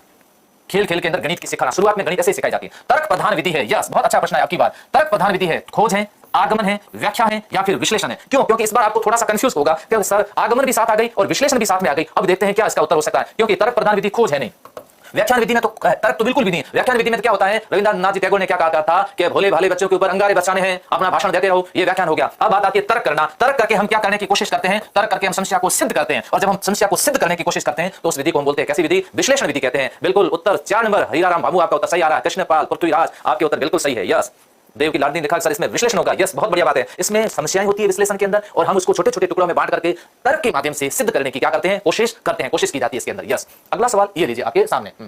गणित के नियम और निष्कर्ष होते हैं। गणित के नियम और निष्कर्ष कैसे होते हैं? वस्तुनिष्ठ होते हैं, सार्वभौमिक होते हैं, इनमें से कोई नहीं, या वस्तुनिष्ठ सार्वभौमिक दोनों होते हैं। तो ये नियम जो कैसे होते हैं? वस्तुनिष्ठ भी होते हैं और सार्वभौमिक दोनों होते हैं, सार्वभौमिक दोनों होते हैं। लीजिए अगले सवाल, सामान्य से विशिष्ट की ओर, वेरी इंपॉर्टेंट सवाल वापस आ गया। किसकी ओर? सामान्य से किसकी ओर चलना है? विशिष्ट की ओर चलना है। आगमन विधि है, निगमन विधि है, आगमन निगमन विधि दोनों है, या इनमें से कोई नहीं? कितनी बार सवाल आ चुका है, आज मेरे हिसाब से क्लियर होगा ये मैटर, क्योंकि आगमन के अंदर पहले उदाहरण दिए जाते हैं, उदाहरण बहुत सारे होते हैं, वो होते हैं विशिष्ट, फिर नियम निकलता है, उसे हम बोलते हैं नियम हमेशा होता है कैसा? सामान्य होता है। तो उदाहरण से नियम की ओर विधि कौन सी है? आगमन विधि। आओ करते हैं गमन। नी करना गमन मतलब कुछ भी नहीं करना है, हम पहले आपको बता देंगे, सूत्र बता देंगे, हम आपको पहले नियम बता देंगे, और उसके बाद में आप मर्जी पड़े तो उदाहरण करना या फिर मत करना। तो इस स्थिति के अंदर नियम क्या है? सामान्य है, और उदाहरण क्या है? विशिष्ट है। तो यही बार बार प्रश्न पूछा जा रहा है, सामान्य से विशिष्ट की ओर। किसकी ओर? सामान्य से विशिष्ट की ओर, यस। ओके ओके, डी को लॉक कर दीजिए। कई मेरे लाडले है ना अभी शिक्षक, बहुत बढ़िया बात है। पात्रता तो समझो आपके ये आज वाला है ना जो सेशन है ना, ये आप देखना आपके अंकों को कैसे ऊपर कर देता है बढ़िया तरीके से, यस। चलिए, उच्च प्राथमिक स्तर पर गणित शिक्षण का सर्वाधिक महत्व किस रूप में है? उच्च प्राथमिक स्तर पर भौतिक, सामाजिक, व्यवहारिक या फिर आध्यात्मिक। तो ये किसके रूप के अंदर है? व्यवहारिक रूप के अंदर, व्यवहारिक रूप में। अगला, गणित के मानसिक सिद्धांत के जन्मदाता कौन है? तो इस प्रश्न को अपन फटाफट आगे ले लेते हैं, और इसके जन्मदाता है प्लेटो। आप लोग आप इसको पीडीएफ में चेक कर लेना। अब मैं इस पर डिस्कस करूंगा सबके लिए, ये प्रश्न सबके लिए आया। इकाई योजना के निर्माता। क्यों? योजना के प्रकार होते हैं। एक योजना होती है जिसको हम कहते हैं कैसी? वार्षिक योजना। फिर आ जाती है कौन सी योजना? इकाई योजना। फिर आती है दैनिक पाठ योजना। कैसी? दैनिक पाठ योजना। आपने दैनिक पाठ योजना आप लोगों ने जब ट्रेनिंग की होगी तब खूब की होगी। अब ट्रेनिंग कैसी होती है ये तो आपको सबको अच्छी तरह से पता है, उसका हम कुछ नहीं कर सकते। किलपैट्रिक, मॉरिसन, बेलार्ड या फिर इनमें से कोई नहीं। किलपैट्रिक शब्द आते ही मुझे याद आता है प्रोजेक्ट। कौन सी विधि? प्रोजेक्ट विधि किलपैट्रिक संबंधित है। अब इकाई योजना किससे संबंधित है? इकाई योजना का संबंध है किससे? 2 नंबर सही है, मॉरिसन इकाई योजना से संबंधित रहे। गुड, बहुत बढ़िया बात। अगला प्रश्न है, गणित किट निर्मित करने वाली संस्था का नाम? गणित नहीं, हर सभी विषय के किट है ना, सभी विषय के, ध्यान रखना क्योंकि ये गणित से संबंधित सवाल है। सभी विषय के किट किसके द्वारा निर्मित किए जाते हैं? राजस्थान राज्य शैक्षिक अनुसंधान प्रशिक्षण संस्थान उदयपुर के द्वारा, SIERT के द्वारा, SIERT उदयपुर के द्वारा निर्मित किए जाते हैं। गणित सभ्यता संस्कृति का दर्पण है, लेवल फर्स्ट में बीएसटीसी वालों के प्रश्न पूछा जा चुका है। सभ्यता और संस्कृति का दर्पण है, ये किसने कहा था? हॉगमैन के द्वारा कहा गया था। प्रश्न ये रिपीट हुआ है, परिभाषा ऐसे लाया जो प्रश्न पूछे जा चुके हैं। गणित की उन्नति के साथ देश की उन्नति का घनिष्ठ संबंध है, लेवल फर्स्ट में पूछा गया, सेकंड लेवल में पूछा जा सकता है। किसने कहा था? नेपोलियन ने कहा था, नेपोलियन ने कहा था गणित की उन्नति के साथ देश की उन्नति। अब विज्ञान से संबंधित ध्यान रखना, पर्यावरण में भी सवाल पूछा जा सकता है। यदि विज्ञान का आधार स्तंभ गणित हटा दिया जाए, विज्ञान का आधार स्तंभ क्या? गणित हटा दिया जाए तो संपूर्ण भौतिक सभ्यता निसंदेह नष्ट हो जाएगी। यंग ने कहा, मुसोलिनी ने कहा, सीवी रमन ने कहा या फिर आइंस्टीन ने कहा था। तो ये कहा था किसने? यंग के द्वारा। ये परिभाषा 3 परिभाषाएं होगी यहाँ पे, बहुत इंपॉर्टेंट परिभाषा। कितनी? 3 परिभाषाएं महत्वपूर्ण आपको बता दी गई। अगला सवाल है, किसी खेत का क्षेत्रफल ज्ञात करने के लिए उपयोगी शिक्षण विधि कौन सी है? खेत का क्षेत्रफल ज्ञात करना संश्लेषण से करेंगे, विश्लेषण से करेंगे, इकाई विधि से करेंगे या फिर क्रिया विधि से करेंगे? जल्दी से उत्तर दीजिए फटाफट कि ऐसा किस विधि के द्वारा किया जाएगा। यस, यंग सर जी, बिल्कुल मैंने तो उत्तर यंग दे दिया है। अब आपका उत्तर के मुकेश कुमार जाखड़ कह रहे सर रीट में तुक्के कैसे लगाए? ऐसे वीडियो तो मैं नहीं बनाता हूं, मेरे स्वभाव के खिलाफ है। ये जो बनाते हैं उनको मुबारक, मैं सिद्धांतों पर चलने वाला इंसान हूं। यस, बहुत बढ़िया बात है। विश्लेषण के माध्यम से, किसके माध्यम से? कुछ कह रहे हैं संश्लेषण के माध्यम से, यस, कुछ कह रहे हैं विश्लेषण के माध्यम से। तो यहां पर विश्लेषण क्या करता है? विश्लेषण भागों के अंदर अलग अलग भागों में विभाजित करता है। क्या करेगा? अलग अलग भागों के अंदर विभाजित किया जाता है। प्रश्न पत्र की सर्वाधिक महत्वपूर्ण आवश्यकता होती है। प्रश्न पत्र पर आ गया है प्रश्न, बहुत इंपॉर्टेंट सभी के लिए, सभी के लिए, इसलिए सेशन को कोई छोड़ना मत, सभी के लिए वेरी इंपॉर्टेंट रहेगा। प्रश्न पत्र निर्धारित पाठ्यक्रम अंदर से पूछा जाए, प्रश्न पत्र वस्तुनिष्ठ हो, प्रश्न पत्र संश्लिष्ट हो, प्रश्न पत्र सरल हो। तो सर्वाधिक महत्वपूर्ण आवश्यकता क्या होती है? प्रश्न पत्र सरल हो ये कोई जरूरी नहीं, प्रश्न पत्र संश्लिष्ट हो ये कोई जरूरी नहीं, प्रश्न पत्र वस्तुनिष्ठ हो। सारे प्रश्न पत्र वस्तुनिष्ठ होते नहीं है, कुछ आत्मनिष्ठ भी होते हैं, ये भी नहीं हो सकता। प्रश्न पत्र निर्धारित पाठ्यक्रम के अंदर से पूछा जाना चाहिए, ये बहुत इंपॉर्टेंट बात है। प्रश्न पत्र निर्धारित पाठ्यक्रम के अंदर से पूछा जाना चाहिए, ये 1 नंबर। बिल्कुल मुझे पता, कईयों ने उत्तर दिया होगा कि सर प्रश्न पत्र वस्तुनिष्ठ हो। हां, वस्तुनिष्ठ नहीं, आत्मनिष्ठ भी तो होते हैं ना प्रश्न पत्र। हालांकि प्रश्न पत्र की अलग विशेषताएं भी होती है, वो अलग बात है। गणित सभी विज्ञानों का सिंह द्वार एवं पूंजी है, ये किसका था? परिभाषाओं से अपन आगे बढ़ते हैं। ये बेकन ने कहा था। किसने? बेकन के द्वारा कहा गया। गणित सभी का वास्तविक उद्देश्य ज्ञान प्राप्त करना नहीं वरन शक्ति प्रदान करना है, ये कथन किसका? ड्यूट का है, बेकन का है या फिर डटन का है? किसका? डटन का। मेरे द्वारा अधिकतर पढ़ा हुआ इसलिए बेकन डटन मुझे थोड़ा जल्दी याद हो जाता है। वह विधि जो, बहुत अच्छा प्रश्न है, वह विधि जो देखो, सुनो और समझो। पहले क्या करो? देखो मतलब क्या है? दृश्य। फिर सुनो मतलब उसके अंदर क्या है? सर्वे। और फिर उसके बाद में आप क्या करो? समझो। यस, बहुत इंपॉर्टेंट प्रश्न आ गया। वह विधि जो देखो, सुनो, समझो सिद्धांत पर आधारित है। प्रदर्शन विधि, प्रयोगशाला विधि, विश्लेषणात्मक विधि या फिर संश्लेषणात्मक विधि। ये विधि ध्यान से समझ लेना, इसके अंदर संश्लेषण नहीं होगा, इसके अंदर विश्लेषण नहीं होगा। लीजिए फटाफट उत्तर दीजिए, देखते हैं क्या उत्तर होगा। प्रयोगशाला होगा, प्रयोगशाला में प्रयोग किया जाता है। प्रदर्शन के अंदर ध्यान रखना, जब प्रदर्शन किया जाता है, जैसे मैं कोई वस्तु लेकर के आया आपके सामने और मैं बताते बताते आपको बता दिया, देखिए विद्यार्थियों ये क्या है, ये एसी का रिमोट है, इसी से ये सारा सिस्टम संचालित होता है। छोटे बच्चों को अपने ऐसा समझाया, मैं क्या कर रहा हूं, प्रदर्शन भी कर रहा हूं, साथ साथ में भाषण भी कर रहा हूं। इसमें भाषण शब्द छुपा हुआ है, तो प्रदर्शन भाषण विधि है ये विधि। एक नंबर उत्तर इसका जिसने भी दिया है, वेरी गुड विद्यार्थियों, आगे बढ़ो और आगे जुड़ते जाइए। गणित की वो कौन सी विधि है जो करके सीखने के सिद्धांत पर, ध्यान रखना गणित नहीं किसी भी विषय के अंदर करके सीखने के सिद्धांत पर कौन सी, प्रदर्शन है, प्रयोगशाला है, संश्लेषण है या प्रयोजन विधि, जिसको हम कैसे कहते हैं, प्रयोजना विधि भी कहते हैं, जिसको हम प्रोजेक्ट मेथड के नाम से भी जाता है, जिसके द्वारा नवीन तथ्यों की खोज की जाती है। क्या की जाती है, नवीन तथ्यों की खोज की जाती है। प्रदर्शन के अंदर किसी भी प्रकार से छात्र अधिक सक्रिय रहते हैं, प्रदर्शन में छात्र सक्रिय नहीं रहते हैं, प्रदर्शन में केवल प्रदर्शन शिक्षक के द्वारा किया जाता है। हालांकि प्रदर्शन विधि व्याख्यान से अच्छी है, थोड़ा इंटरेस्ट उसमें बना रहता है। फिर बात आती है प्रयोगशाला विधि। प्रयोगशाला में छात्र इतने सक्रिय नहीं रहते हैं क्योंकि वहां पर इंस्ट्रूमेंट वगैरह का ध्यान रखना पड़ता है। तो प्रयोगशाला और प्रयोजन में आप दोनों में कंफ्यूज हैं, तो यहां पर प्रोजेक्ट या प्रयोजना विधि इसका आंसर राइट होगा। इसमें बच्चे सक्रिय ज्यादा रहते हैं, इसमें शिक्षक के द्वारा अधिकतर उनको कहा जाता है कि आप ये कार्य करिए, शिक्षक मार्गदर्शक की भूमिका के अंदर रहते हैं। यस, कंफ्यूजन हो रहा है, देखो उत्तर उधर घुमा घुमा के दे रहे हैं। लीजिए अगला प्रश्न आपके सामने, योजना, बहुत इंपॉर्टेंट प्रश्न है। योजना एक उद्देश्यपूर्ण क्रिया है जिससे मन लगाकर सामाजिक वातावरण में पूरा किया जाता है। गणित शिक्षण की योजना विधि की उक्त परिभाषा किसने दी? ये मैंने क्या कह रहा हूं, बार बार ये कह रहा हूं कि गणित शब्द आने से आपको घबराना नहीं है। सभी ने पूछा जाएगा, सभी के अंदर पूछा जाएगा क्या होगा कि योजना एक उद्देश्यपूर्ण क्रिया है। किसने कहा? किलपैट्रिक ने। किसने कहा? किलपैट्रिक ने कहा था, क्योंकि किलपैट्रिक और जॉन डिवी परियोजना विधि के ही माने जाते हैं। ये परियोजना विधि देने वाले हैं किलपैट्रिक और जॉन डिवी। थॉर्नडाइक है, क्रू एंड क्रू है, स्किनर है, मनोवैज्ञानिक है। आज मनोविज्ञान की क्लास थोड़ी ले रहा हूं, शिक्षण विधियों की ले रहा हूं। अब इन क्रू एंड क्रू को थोड़ी पढ़ूंगा आज, तो आज उत्तर होगा इसका किलपैट्रिक। ये लीजिए, प्रोजेक्ट एक समस्या मूलक कार्य है। कैसा है? प्रोजेक्ट एक कैसा कार्य है? समस्या मूलक कार्य है जो स्वाभाविक स्थिति में पूरा किया जा सकता है। कथन किसका? किलपैट्रिक का, स्टीवेंसन का, बेलार्ड का या पार्कर का? स्टीवेंसन बोलना है कितना है, संशयात्मक है। ऐसे लोगों के नाम बोलना है संशयात्मक। स्टीवेंसन मुंह की तो बिगड़ना पड़े, तो ऐसी स्थिति में जिस प्रकार से इसका नाम बोलना समस्या है, उसी प्रकार प्रोजेक्ट भी एक ऐसा कार्य है, समस्या मूलक कार्य है। उत्तर होगा कितने नंबर? 2 number, Stevenson. प्रोजेक्ट यथार्थ जीवन का एक ही भाग है जो विद्यालय में प्रदान किया जाता है। उक्त कथन किसका? स्टीवेंसन का है, पार्कर का है, बेलार्ड का है या मैक्डूगल का है? यथार्थ जीवन का भाग है जो विद्यालय में ही प्रदान किया जाता है। कहां किया जाता है? विद्यालय के अंदर ही प्रदान किया जाता है। तो वो कौन सा? स्टीवेंसन ने कहा, पार्कर ने कहा, बेलार्ड ने कहा या मैक्डूगल ने कहा? तो यहां पर बेलार्ड, लार्ड का मतलब होता है बेलार्ड, लार्ड का मतलब लाड, लाड प्यार तो सब स्कूल के अंदर मिलते हैं ना। कितना प्यार से अपने को समझा समझा के पढ़ाया था गुरुजी ने, और जब जरूरत पड़ी तो प्रसाद भी दी और अपने सहर्ष स्वीकार करी और ग्रहण भी की। घर वालों को जाकर के भी नहीं बताया, क्योंकि वहां जाके बताते तो महाप्रसादी का आयोजन भी हो जाता। तो ऐसी स्थिति में हमें बचना पड़ा और हमें बेलार्ड, लाड मिला कहां पर? विद्यालयों के अंदर, विद्यालय के अंदर। छात्रों के मानसिक और व्यक्तिगत विकास में सर्वाधिक योगदान किसका? छात्रों के मानसिक और व्यक्तित्व विकास में सामाजिक शिक्षण का है, नागरिक शिक्षण का है, धार्मिक शिक्षण का है या फिर विज्ञान शिक्षण का है? यहां ध्यान रखना, मानसिक शब्द साथ में आ चुका है। आप गलती मत करना उत्तर देने की। कहीं सोचो ना कि सर हम सामाजिक शिक्षण दे देंगे। सामाजिक शिक्षण क्यों दोगे? सामाजिक शिक्षण दोगे तो मानसिक विकास का उत्तर कहां से आएगा? नागरिक शिक्षण और सामाजिक शिक्षण में कितना फर्क है? कुछ भी नहीं है, दोनों लगभग एक जैसे हैं। फिर धार्मिक शिक्षण भी नहीं दे सकते, तो ऐसी स्थिति में उत्तर होगा कैसा? मानसिक विकास इसके अंदर होता है जिसमें प्रयोग किए जाते हैं, और वो है कौन सा? विज्ञान शिक्षण। कैसा शिक्षण? विज्ञान। मेरे मना करने के बावजूद भी कई लोग देखो ये उत्तर दे रहे हैं, ये उत्तर दे रहे हैं, जबकि इनको नहीं देना चाहिए। क्यों? क्योंकि सामाजिक और नागरिक तो लगभग एक जैसा ही शिक्षण है, इसके अंदर ही समाहित है। उत्तर होगा विज्ञान। इसमें बच्चे का कैसा विकास हो रहा है? मानसिक विकास हो रहा है। यस। अगला सवाल ये लीजिए, विज्ञान शिक्षण में कार्यवाही से क्या तात्पर्य है? कार्यवाही से क्या तात्पर्य? विद्यार्थी द्वारा, ध्यान से समझना, विद्यार्थी द्वारा उत्तेजना के आधार पर गत्यात्मक क्रिया संपन्न करना, विद्यार्थी द्वारा किया गया होमवर्क, अध्यापक द्वारा दिया गया दंड। ये बिल्कुल शब्दों का प्रयोग नहीं करना। स्कूल की छुट्टी के बाद की कार्रवाई नहीं, विद्यार्थी द्वारा उत्तेजना के आधार पर गत्यात्मक क्रिया क्या करना? संपन्न करना। अगला सवाल, पर्यावरण वो सब कुछ है। पर्यावरण में पूछा गया प्रश्न, लेवल फर्स्ट के अंदर ये प्रश्न पूछा गया। पर्यावरण वो सब कुछ है जो किसी व्यक्ति को चारों ओर से घेरे हुए, वो उस पर सीधा प्रभाव डालता है। ये परिभाषा किस विद्वान की? निम्बर्ट की है, क्लियोपेट्रा की है, डिक्सन की, निट्स की। ये पर्यावरण की परिभाषा, ज्यादा परिभाषा पर्यावरण की नहीं है, और रीट के अंदर ये सवाल पूछा जा चुका है। ये निम्बर्ट ने कहा था। किसने कहा था? निम्बर्ट के द्वारा कहा गया था। यस। चलिए अगले प्रश्न की ओर बढ़ते हैं आपके सामने। विज्ञान शिक्षण की अभिकर्मित अनुदेशन। यस यस यस, अभिकर्मित अनुदेशन के 3 प्रकार है। लीजिए मैं बता देता हूं। अभिकर्मित एक है आपकी कौन सी? रेखीय। दूसरी अभिकर्मित कैसी है? शाखीय। कैसी? शाखीय। और तीसरी अभिकर्मित कौन सी है? अवरोह। कैसी? अवरोह। थॉमस एफ गिलबर्ट है ना, गिलबर्ट, थॉमस एफ गिलबर्ट। ये नॉर्मन क्राउडर, नॉर्मन क्राउडर, और ये है स्किनर। सीधा पूछे तो आपको सीधा पूछ ले, अभिकर्मित अनुदेशन विधि, ये विधि किस सिद्धांत की देन है? ये सिद्धि मनोविज्ञान में पूछा जाएगा, स्किनर के सिद्धांत की देन है। स्किनर का जो सिद्धांत था ना, क्रिया प्रस्तुत अनुबंधन का सिद्धांत, ये उसकी देन है। अभिकर्मित अनुदेशन विधि। अभिकर्मित अनुदेशन विधि के कितने भाग है? प्रश्न आता है 3। रेखीय, शाखीय, अवरोह। रेखीय किसने दी? प्रश्न आता है स्किनर ने। शाखीय को किसने दी? शाखीय दी थी नॉर्मन ए क्राउडर ने, नॉर्मन ए क्राउडर ने। और अवरोह किसने दी थी? थॉमस एफ गिलबर्ट ने। किसने दी थी? थॉमस एफ गिलबर्ट के द्वारा दी गई थी। यहां सीधा उत्तर आपके सामने, इसको हम बोलते हैं बीएफ स्किनर। कैसा? BF Skinner. कंप्यूटर शिक्षण से संबंधित ये मेथड है। इनमें से कौन सी विधि पर्यावरण अध्ययन के उपयोग की नहीं है? इसमें पर्यावरण अध्ययन से संबंधित नहीं है। देखो कौन सी हो सकती है? प्रोजेक्ट विधि, प्रयोग विधि, अवलोकन विधि, समस्या समाधान विधि। हाँ जी, पर्यावरण अध्ययन में क्या होता है? प्रोजेक्ट होगा, अवलोकन होगा, निरीक्षण होगा, भ्रमण होगा, ऐसा सभी होगा, है ना। तो यहां पर ये नहीं होगा। कौन सा है? समस्या का समाधान नहीं होता। जैसे विश्लेषण में करते हैं, किसके अंदर? विश्लेषण करते हैं। विश्लेषण विधि, संश्लेषण विधि ज्यादातर किसमें? गणित के अंदर काम ले सकते हैं। पेपर का लेवल कैसा रहेगा? जगदीश जी विष्णु पूछे, बहुत आसान रहेगा। पेपर का लेवल सरल रहेगा, मुझे ऐसा मानना है। तो आपको घबराने की जरूरत नहीं है, मस्ती से आपको पेपर देकर के आना है। पात्रता सबको क्लियर करनी है, और पात्रता नहीं करोगे तो देखो अटक जाओगे, फिर आपको 1 साल के लिए और इंतजार करना पड़ सकता है। अगला सवाल लीजिए, पाठ्य पुस्तक शिक्षण का आधार यंत्र है, ये किसने कहा था? पाठ्य पुस्तक शिक्षण का, तो पाठ्य पुस्तक शिक्षण का आधार यंत्र है। पाठ्य पुस्तक की कभी भी किटिंग नहीं करनी, किटिंग मतलब कटिंग नहीं करनी, क्या नहीं करनी है? पाठ्य पुस्तक की कटिंग मत करना, क्योंकि वो शिक्षण का क्या है? आधार है। और कई लोग मेरे जो लाडले हैं पढ़ रहे हैं ना, इन्होंने पाठ्य पुस्तकें कटिंग कर दी, फाड़ दी, टुकड़े टुकड़े कर दिए थे। मत किया करो ऐसा, क्योंकि ये शिक्षण का क्या है? आधार है। ऐसी परिभाषा याद करो, रोचक है।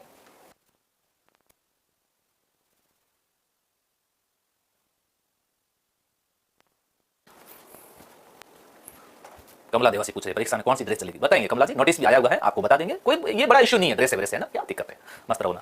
वह परीक्षा जिस पर परीक्षा का व्यक्तिगत प्रभाव नहीं पड़ता है, वेरी इंपॉर्टेंट। कितनी बार प्रश्न है आप बताओ, आप ऐसे प्रश्न पूछे गए, पुराना पेपर देखा नहीं देखा? वस्तुनिष्ठ परीक्षा का व्यक्तिगत प्रभाव नहीं पड़ता। मैं जांचूं तो भी अंक वैसे ही आए, और कोई जांचे तो भी अंक वैसे ही आए, उसका प्रभाव नहीं पड़े। वो कैसी वस्तुनिष्ठ है, संश्लिष्ट है, वैद्य है या मौखिक है? अब आपको सर मौखिक की हो नहीं सकती, क्योंकि प्रभाव पड़ेगा। मौखिक में प्रश्न हम किसी को ज्यादा और कम भी दे सकते हैं। फिर आता संश्लिष्ट नहीं है, क्योंकि आत्मनिष्ठ नहीं कह सकते। फिर इस दो में उत्तर देना, सर दो में उत्तर हम कैसे दें? तो वैद्य वो है वह परीक्षण जिस उद्देश्य के लिए बनाया गया। कैसे उत्तर देना है? वह परीक्षण जिस उद्देश्य के लिए बनाया गया, उसी उद्देश्य की अगर पूर्ति करे तो वैद्य परीक्षण है। अगर उसमें से परीक्षा का व्यक्तिगत प्रभाव नहीं पड़ता है, उसको हम कैसे कहते हैं? वस्तुनिष्ठ परीक्षा कहते हैं। एक नंबर यस, यहां ध्यान रखना। कितने नंबर? एक नंबर। परीक्षा जिस पर परीक्षा का व्यक्तिगत प्रभाव नहीं पड़ता, वो कितने नंबर? एक नंबर उत्तर राइट होगा, एक नंबर उत्तर राइट होगा। Yes yes. कई लोग अब ड्रेस का बताना शुरू कर दिया कि कैसी ड्रेस पहनी, कोई शादी वाली ड्रेस पहनी। शादी वाली ड्रेस पहन करके आप कौन सा वो थे ना दादू जी के शिष्य, उनकी तरह करोगे, रजब जी की तरह करोगे, फिर पुलिस वाले पकड़ लेंगे, जेल में डालेंगे, ड्रेस चेंज करने देंगे नहीं, उम्र भर फिर दूल्हे के वेश में बैठना पड़ेगा। रजब तूने गजब कर दी, सिर पर बांधा मोड़, आया था हरि भजन को करे नरक की ठोड़। तो सिर पे मोड़ बांध के नहीं जाना है। विज्ञान मेलों का स्कूल में सरकारी आयोजन करने वाली संस्था कौन सी है? SCERT है, NCERT है, इन दोनों के द्वारा किया जाता है। इन दोनों के द्वारा विज्ञान मेले, कई बार अखबार पढ़ते हो, विज्ञान मेलों का आयोजन किया जाता है। हमारी ज्ञान अनुभूतियों की अस्त व्यस्त है ना, विभिन्नता को एक तर्कपूर्ण विचार प्रणाली निर्मित करने के प्रयास को विज्ञान कहते हैं। परिभाषा किसने की? सीवी रमन ने की, जॉन राइट ने दी, आइंस्टीन के द्वारा यह परिभाषा दी गई। चलते अगले प्रश्न की ओर। विज्ञान शिक्षण की कमियों को दूर करने के लिए किस आयोग का गठन किया गया था? मेरे प्यारे लाडलों, ये आयोग था जिसका नाम था मुदालियर आयोग। ये प्रश्न जिनके भी संबंधित हो उसको अच्छे तरीके से याद कर लेना। प्रोजेक्ट विधि का गुण नहीं है, सबके काम आने वाला प्रश्न आ गया। प्रोजेक्ट विधि किलपैट्रिक वाला अभी जो अपने पढ़ा था, प्रोजेक्ट एक समस्यामूलक कार्य है, स्टीव वेंसन, तो वहां से सवाल लिया। गुण नहीं है, करके सीखने का नियम लागू है। प्रोजेक्ट में लर्निंग बाय डूइंग, छात्रों में सामाजिक भावना विकास होता है, बिल्कुल सब मिलकर के करते हैं। मनोवैज्ञानिक सिद्धांत पर आधारित होना, शिक्षक का मंद गति से पाठ्यक्रम पूरा करना, यहां पर इसका ये गुण नहीं है। ये क्या है? ये प्रोजेक्ट विधि का दोष है सर, है ना। इसको हम गुण नहीं कह सकते। मंद गति से होता है काम प्रोजेक्ट में, लेकिन ये गुण नहीं है, गुण नहीं है। आगमन की तरह इसका ये क्या है? दोष है, ये इसकी कमी है। इसका उत्तर होगा कितने नंबर? 4 नंबर उत्तर दे रहे हो, नहीं दे रहे हो? यस। 63 का सी किसने दिया? सी किसने दिया? उनका नाम सुनाना पड़ेगा, है ना। यस यस, 4 नंबर उत्तर आने लग गया, बिल्कुल ओके ओके।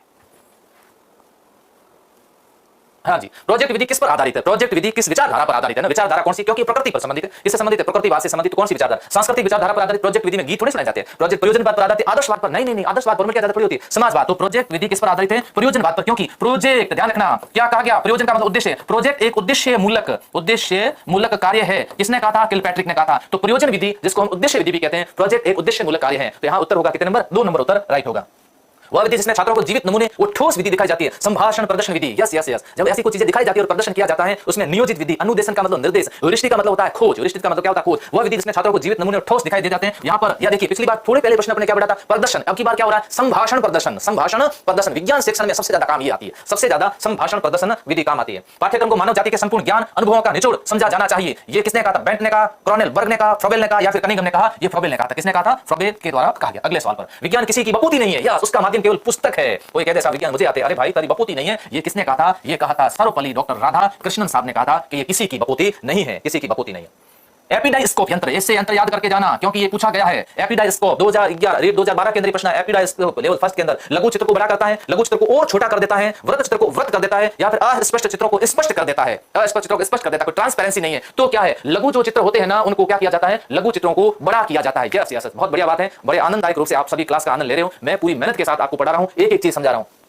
अगला प्रश्न ये लीजिए, हर्बर्ट की पंचपद प्रणाली में शामिल नहीं है। हर्बर्ट के अंदर प्रस्तुतिकरण होता है ना, हर्बर्ट के अंदर सामान्यीकरण भी होता है। हर्बर्ट के पंचपद में पुनरावृत्ति भी उसके अंदर शामिल की गई है। लेकिन हर्बर्ट की पंचपदीय प्रणाली के अंदर वहां जो शिक्षण उद्देश्यों की पंचपदीय प्रणाली बनाई, उसमें कौन सी वार्षिक योजना है क्या उसके अंदर? नहीं है जी, नहीं जी सर, वार्षिक योजना नहीं है। प्रस्तुतिकरण है ना, उसके अंदर है, सामान्यीकरण है, पुनरावृत्ति है, लेकिन वार्षिक पाठ योजना नहीं है। अगला सवाल, साइंस एंड कॉमेंट्स पुस्तक के लेखक कौन है? ये ऐसे पुस्तक कोई आप पूछी जाए तो उत्तर देना कॉमेंट्स किसमें है? कॉनेंट के अंदर। किसमें? कॉनेंट इसका उत्तर होगा। अब मैं आपका वेट कर रहा हूं ना, अब आपके उत्तर का वेट कर रहा हूं। वो प्रश्न थोड़ा सा जल्दी लेना पड़ेगा, कोई फटाफट भी चलना है ना, क्योंकि 2011-21 सारे प्रश्नों का निचोड़ भी इसके अंदर। प्रादेशिक विधि के प्रवर्तक है, हर्बर्सन है, C.V. वुड है, L.C. मॉरिसन है, या फिर जॉन ड्यूवी है? अब बताओ प्रादेशिक विधि किसने दी थी? यस, प्रादेशिक विधि कॉनेंट कहां? यस यस, डी उत्तर आ रहा है किसी का। वो कौन से उसके उत्तर दे रहे थे क्या? प्रादेशिक विधि पर हर्बर्सन ने दी, C.V. वुड ने दी, L.C. मॉरिसन ने दी, या फिर जॉन ड्यूवी ने दी? यस, बहुत बढ़िया बात है, फटाफट उत्तर आ रहे सबके।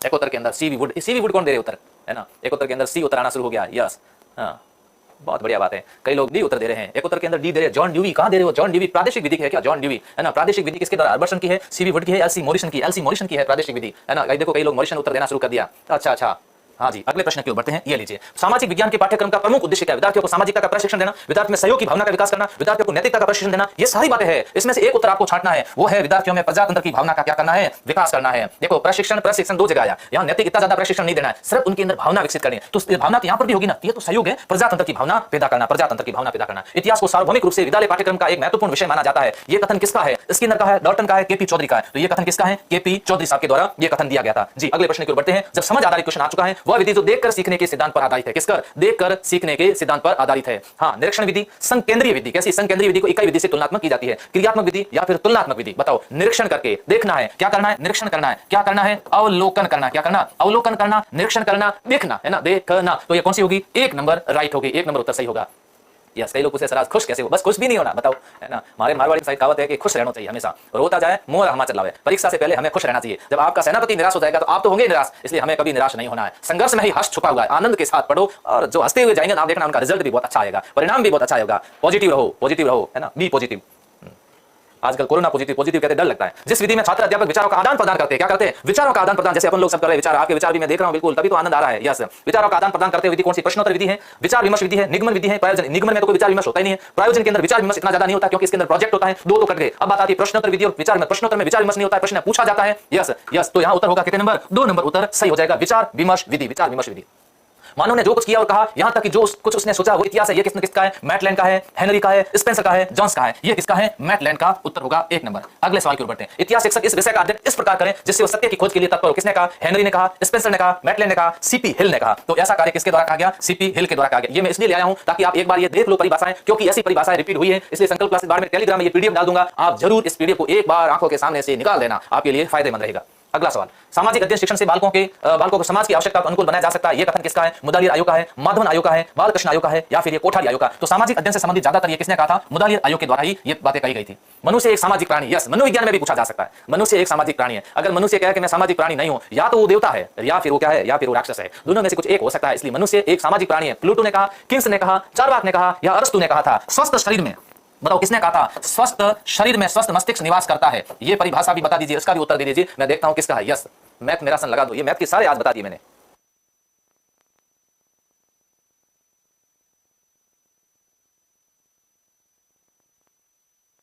अरस्तु सबके उत्तर आ रहे हैं, अरस्तु आ रही है। यस, तो यहां उत्तर हो जाएगा अरस्तु, राइट। अगले प्रश्न की ओर बढ़ते हैं। सामाजिक अध्ययन शिक्षण का क्या उद्देश्य होना चाहिए? देशवासियों में संस्कारों का विकास करना है, मानवता के गुणों का विकास करना है, विश्व राष्ट्र समाज से परिचय करवाना है। तो यहां पर उपयोग सभी राइट होगा। क्या होगा? उपयोग सभी राइट होगा। अब की बार 4 नंबर उत्तर आप दे सकते हो। सामाजिक अध्ययन शिक्षण का उद्देश्य नहीं है, क्या नहीं है? बताओ, उद्देश्य नहीं। यहां सब हटा देता हूं, नहीं, या फिर भी लिख देते हैं सामाजिक अध्ययन शिक्षण का उद्देश्य है, या नहीं हटा देता हूं, क्योंकि उत्तर है। मैंने उसमें पढ़ा, उसमें सोचा था कि बोर्ड पर हटा दूंगा। विश्व नागरिकता का विकास करना है, वसुदेव कुटुंबम कहते हैं हम, वसुदेव कुटुंबम, पूरा विश्व हमारा परिवार। ये भारत में ऐसा होता है। शांति की स्थापना करना, राजनीतिक विकास करना, या फिर उपयुक्त सभी। ये हमारा भारत देश है जहां पर ऐसा होता है। प्रार्थना आज भी कहते हैं समस्त भारतीय मेरे भाई बहन है ना। स्वामी विवेकानंद जी जब शिकागो के अंदर भाषण देते हैं तो वो भी इसी तरह से भाषण संबोधन कहते हैं, तो वहां के लोग एक बार आश्चर्यचकित हो जाते हैं। All are my brother and sister. तब उनको लगा कि सबको भाई और बहन कैसे मान सकते हैं? तो हम तो पूरे विश्व को परिवार मान सकते हैं, ये तो नॉर्मल बात है। यस, परिवीक्षित अध्ययन विधि की विशेषता, इसमें विद्यार्थी क्रियाशील रहते हैं, विद्यार्थी में स्वावलंबन की भावना का विकास होता है, इसमें विद्यार्थी को उसकी रुचि के अनुसार विशेष सामग्री प्रदान की जाती है। ये सब परिवीक्षित अध्ययन विधि के अंदर ऐसा होता है। किसके अंदर? परिवीक्षित अध्ययन विधि के अंदर बिल्कुल ऐसा होता है। विद्यार्थी क्रियाशील रहते हैं, स्वावलंबन की भावना का विकास होता है, विद्यार्थी को उनकी रुचि के अनुसार विशेष सामग्री मिलती है। उपयोग सभी, बिल्कुल 4 नंबर उत्तर राइट है। यस, हाँ जी, बिल्कुल। प्रभु सारंग कह रहे सर एसएसटी के लिए, एसएसटी के आ रहे सारे परिवीक्षित अध्ययन वगैरह सारे। आज की क्लास को छोड़ना नहीं है, पूरे पढ़ के जाओ, क्योंकि मैंने कहा था शिक्षण विधियां हर विषय में उधर से उधर घूमती है। हिंदी में भी आगमन पढ़ेंगे, संस्कृत में पढ़ाई जाएगी, आपको इंग्लिश में भी पढ़ाई जाएगी, तो आपको बिल्कुल सारे प्रश्न क्लियर हो जाए। शिक्षण विधियां कितने आते हैं प्रश्न? लैंग्वेज के अंदर हिंदी के आएंगे 15-16 क्वेश्चन या 17 मान लो, बाकी सभी शिक्षण विद्या आएगी। सामाजिक में भी यही हाल होंगे, गणित में भी ऐसा ही होगा, सब जगह ये होना। यस, अगला सवाल, अवलोकन विधि की विशेषता क्या? अवलोकन छात्र छात्रों के लिए उत्तम विधि है, प्रत्यक्ष रूप से प्रयोगकर्ता से संपर्क करता है, व्यवहारिक ज्ञान की प्राप्ति होती है। अवलोकन निरीक्षण, बिल्कुल छात्र छात्रों के लिए बहुत अच्छी विधि, उत्तम विधि मानी जाती है, जिसमें बच्चे निरीक्षण करके सीखते हैं, प्रयोगकर्ता से संपर्क में रहते हैं, व्यवहारिक ज्ञान की इसके अंदर प्राप्ति होती है। ये लर्निंग बाय डूइंग की मेथड पर आधारित, इसलिए उपयोग सभी सही होगा। समस्या समाधान विधि में कितने सोमवार होते हैं? अलग अलग बताए। या समस्या के बारे में परिचय होना, उपकल्पनाओं का निर्माण होना, फिर उसके बारे में विशेष क्या कहते हैं, कुछ रूपरेखा तैयार करना, रूपरेखा का क्रियान्वयन करना, फिर उसका मूल्यांकन करना। तो अधिकतर ने माना है कि समस्या समाधान विधि के अंदर कितने होते हैं? 5 होते हैं। कितने? 5 होते हैं।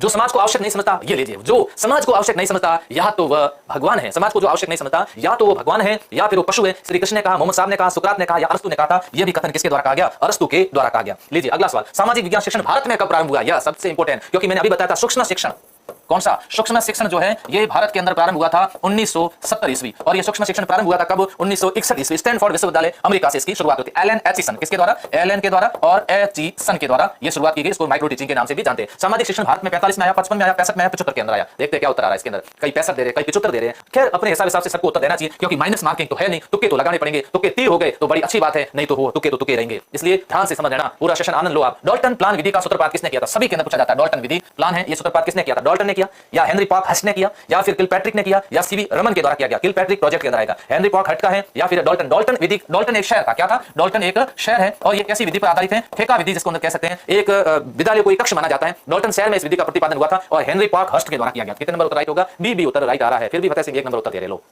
गलत करके आएंगे, मुझे पता है। ऐसे विद्यार्थियों को ही मैं सही करवाने आया हूं। आज का सेशन इनके लिए फायदा होगा। ले दो, देखो गीता पुनिया ने भी 1 नंबर उत्तर दे दिया। क्यों? क्योंकि उन्होंने मोबाइल में टाइप करके पीछे क्लिक कर दिया तो मेरे सामने आ गया। रोकने की कोशिश तो उन्होंने पूरी की, वहां टाइप किया हुआ और मुंह से शब्द निकला हुआ, तीर से निकला हुआ, आप रोक नहीं सकते, फिर उसके बाद कुछ नहीं हो सकता। यस, ठेका विधि भी होती है सर। यस, अमेरिका का शहर है। वेरी गुड, बहुत बढ़िया। पाठ्य पुस्तक शिक्षण का आधार यंत्र हो गया, बात हो गई। प्रोफेसर किटिंग का मामला निपटा दिया। चलते हैं आगे। शिक्षा शास्त्र के अनुसार शिक्षा के पाठ्यक्रम में 4 H है। क्या है? 4 H को शामिल किया गया। 4 H को किया गया। हेल्थ है, हेड है, इसके अंदर हॉनर है, हार्ट है ना, इसके अंदर एक और H है, जबकि इसके अंदर हेल्थ है, इसके अंदर हेड है, इसके अंदर ये है या नहीं है, इसके अंदर हार्ट है या नहीं है। इस पे मुझे भी थोड़ा कंफ्यूजन है। क्या मुझे आपने इसको बता सकते हैं कि सर ये 4H कौन सी है? 4H कौन सी है? उत्तर बता दूं क्या मैं? उत्तर बताते हैं, तब तक इंतजार करते। उत्तर आने शुरू हो गए। यस, बिल्कुल उत्तर आने शुरू हो गए कि सर इसका 3 नंबर उत्तर सही होगा, क्योंकि हमने ऐसा कहीं नहीं पढ़ा। हमने पढ़ा हेल्थ के बारे में, हमने पढ़ा हेड के बारे में, हमने पढ़ा हार्ट के बारे में, और हमने पढ़ा हैंड के बारे में। तो यहां पर उत्तर होगा कितने नंबर? यस, ये 4H में शामिल नहीं है। बताओ, सबके पूछा, सबको मालूम है। हर बार पूछा गया ये प्रश्न, बार-बार प्रश्न रिपीट हो रहा है, नहीं हो रहा, बार-बार ये प्रश्न रिपीट हो रहा है, सबको मालूम है। तो लीजिए इसका उत्तर हो जाएगा कितने नंबर? 3 नंबर। अगला सवाल ये लो आपके सामने जी, फटाफट उत्तर दीजिए सवाल का। हाँ, सामाजिक अध्ययन सामाजिक विज्ञान का शिक्षण के दृष्टिकोण से किया गया सरलीकृत रूप है। उपकथन किसका है? माइकोलिस का है। माध्यमिक शिक्षा का है वेस्ले का। ये देखो कोटेशन है किसका? वेस्ले के द्वारा ऐसा कोटेशन दिया गया था। अगला सवाल, सामाजिक अध्ययन का क्षेत्र क्या है? सामाजिक अध्ययन का क्षेत्र परिवार है, समाज है, राष्ट्र, राज्य है, उपयुक्त सभी। बताओ किसका है सामाजिक अध्ययन का क्षेत्र? कौन सा? परिवार, समाज, राष्ट्र, ये राज्य, या फिर उपयुक्त सभी? बिल्कुल सही है, ये उपयुक्त सभी है, उपयुक्त सभी। अगला सवाल, ज्ञान एक इकाई के प्रतिपादक कौन है? ज्ञान एक इकाई है, वेस्ले ने कहा ऐसा, डी.वी. जॉन के द्वारा कहा गया, जगदीश पुरोहित के द्वारा कहा गया, इनमें से कोई नहीं। तो ज्ञान एक इकाई है, इसके प्रवर्तक डी.वी. जॉन है। कौन है? डी.वी. जॉन है। ये लीजिए, भारतीय शिक्षा आयोग ने सामाजिक अध्ययन को स्वीकारा। कौन से शिक्षा आयोग के द्वारा? पहले इसका सामाजिक शिक्षा अध्ययन के बारे में ज्यादातर तो मुदालिर आयोग ने कहा, लेकिन फिर भारतीय शिक्षा आयोग ने इसको स्वीकारा, क्योंकि 1955 मुदालिर आयोग है, 1952-53 के अंदर मुदालिर आयोग ने इसकी सिफारिश की, 55 में ये लागू हो गया। स्वीकार कब किया गया? स्वीकार किया गया कोठारी आयोग ने। कौन से आयोग के अंदर? कोठारी आयोग के अंदर इसको क्या किया गया? स्वीकार किया गया। इसका उत्तर होगा कितने नंबर? 1 नंबर उत्तर। 45, 46, 56, 57 नहीं जी, 62, 63 नहीं, तो यहां उत्तर होगा कितने नंबर? 1 नंबर उत्तर। किसके आ रहे देखते हैं? यस, 1 नंबर उत्तर। यस। अगला सवाल ये लो, इकाई योजना का क्या उद्देश्य? बताओ, इकाई योजना फटाफट पढ़ना है, अच्छे तरीके से इसको समझ लेना, पढ़ लेना, तब तक हम लोग जलपान कर लेते हैं।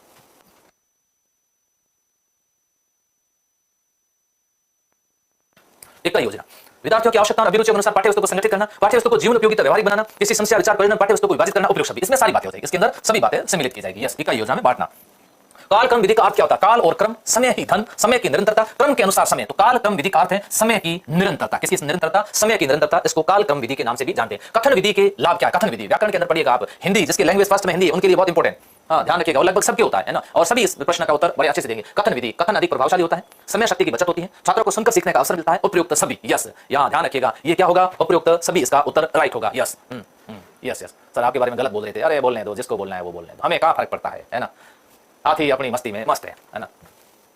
सहानुभूति लेने के लिए ऐसा करना पड़ता है। कथन विधि का दोष है, किस विधि का? कथन विधि का दोष है, छात्र निष्क्रिय हो जाता है, अध्यापक आलसी हो जाता है, विषय वस्तु पर्याप्त नहीं होती, अतिरिक्त ज्ञान मिल जाता है। देखते इसके अंदर बड़ा इंटरेस्टिंग सवाल है। कथन विधि में कथन कौन करेंगे? अध्यापक के द्वारा। तो गुरुदेव आप कथन करोगे तो आपके शिष्य कैसे हो जाएंगे? निष्क्रिय हो जाएंगे। सारा नहीं बोल रहा हूं, तो आप तो निष्क्रिय हो जाओगे, है ना, आप क्या हो जाओगे? निष्क्रिय हो जाओगे। यस, तो छात्र निष्क्रिय हो जाते हैं, तो किसका है? कथन विधि का, कथन विधि का। यस, वाह क्या बात है,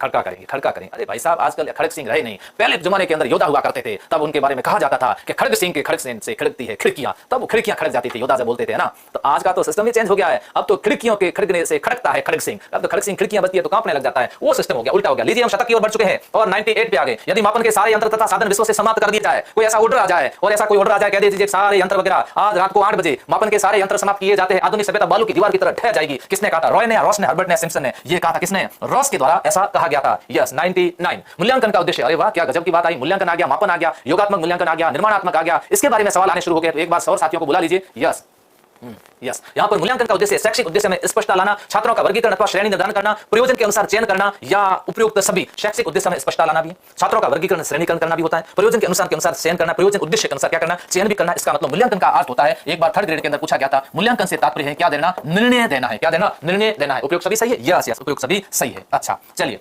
आधार पत्र का अन्य नाम क्या, आधार पत्र उसका अन्य नाम क्या, क्योंकि पेपर जब बनता है ना इसी आधार पर बनता है। किस पर, आधार पत्र के आधार पर बनता है। उसको बोलते हैं नील पत्र बोलते हैं, ब्लू प्रिंट बोलते हैं, प्रश्न पत्र कहते हैं। नहीं जी, प्रश्न पत्र नहीं कहते हैं, आधार पत्र को प्रश्न पत्र नहीं कहते। आधार पत्र के आधार पर प्रश्न पत्र बनता है, आधार पर क्या बनता है, प्रश्न पत्र बनता है, इसलिए इसको बोलते हैं 1 व 2 राइट है। इसको नील पत्र कहते हैं, इसको ब्लू प्रिंट के नाम से कहते हैं। लीजिए साहब, शतक पूरा हो चुका है अपना, और अभी अपना लाइव का सेशन कंटिन्यू आगे चलेगा। आप लोग सब जुड़े रहें, आनंद लेते रहें। यस, थकना मत। शिक्षा जीवन का अंग है, कथन किसका है, जॉन डीवी का है, हर्बर्ट का है, क्रो एंड क्रो का है, या फिर स्पेंसर का। जीवन का अंग है, जॉन डीवी ने कहा था। 1 नंबर इसका उत्तर राइट है। अगला सवाल, प्रयोजनवादी विचारधारा का प्रारंभ किस देश में हुआ। प्रयोजनवाद, जिसको हम उद्देश्यवाद विचारधारा भी कहते हैं, और इस प्रयोजनवाद विचारधारा से कौन जुड़े थे, जॉन ड्यूवी जुड़े हुए हैं। इस प्रयोजनवादी विचारधारा से कौन जुड़े हुए, हर्बर्ट साहब की इसके प्रयोजनवादी विचारधारा से जुड़े हुए हैं। और प्रयोजनवादी विचारधारा जॉन डीवी, और जॉन डीवी के बाद में आते हैं कौन, किल पैट्रिक। और ये किल पैट्रिक, जॉन डीवी फिर इसी विचारधारा से प्रभावित होकर एक मेथड देते हैं जिसका नाम है प्रोजेक्ट मेथड। और ये किससे संबंधित है, देश से। इसका नाम है 3 नंबर अमेरिका। कमल जाट का उत्तर राइट है, अमेरिका।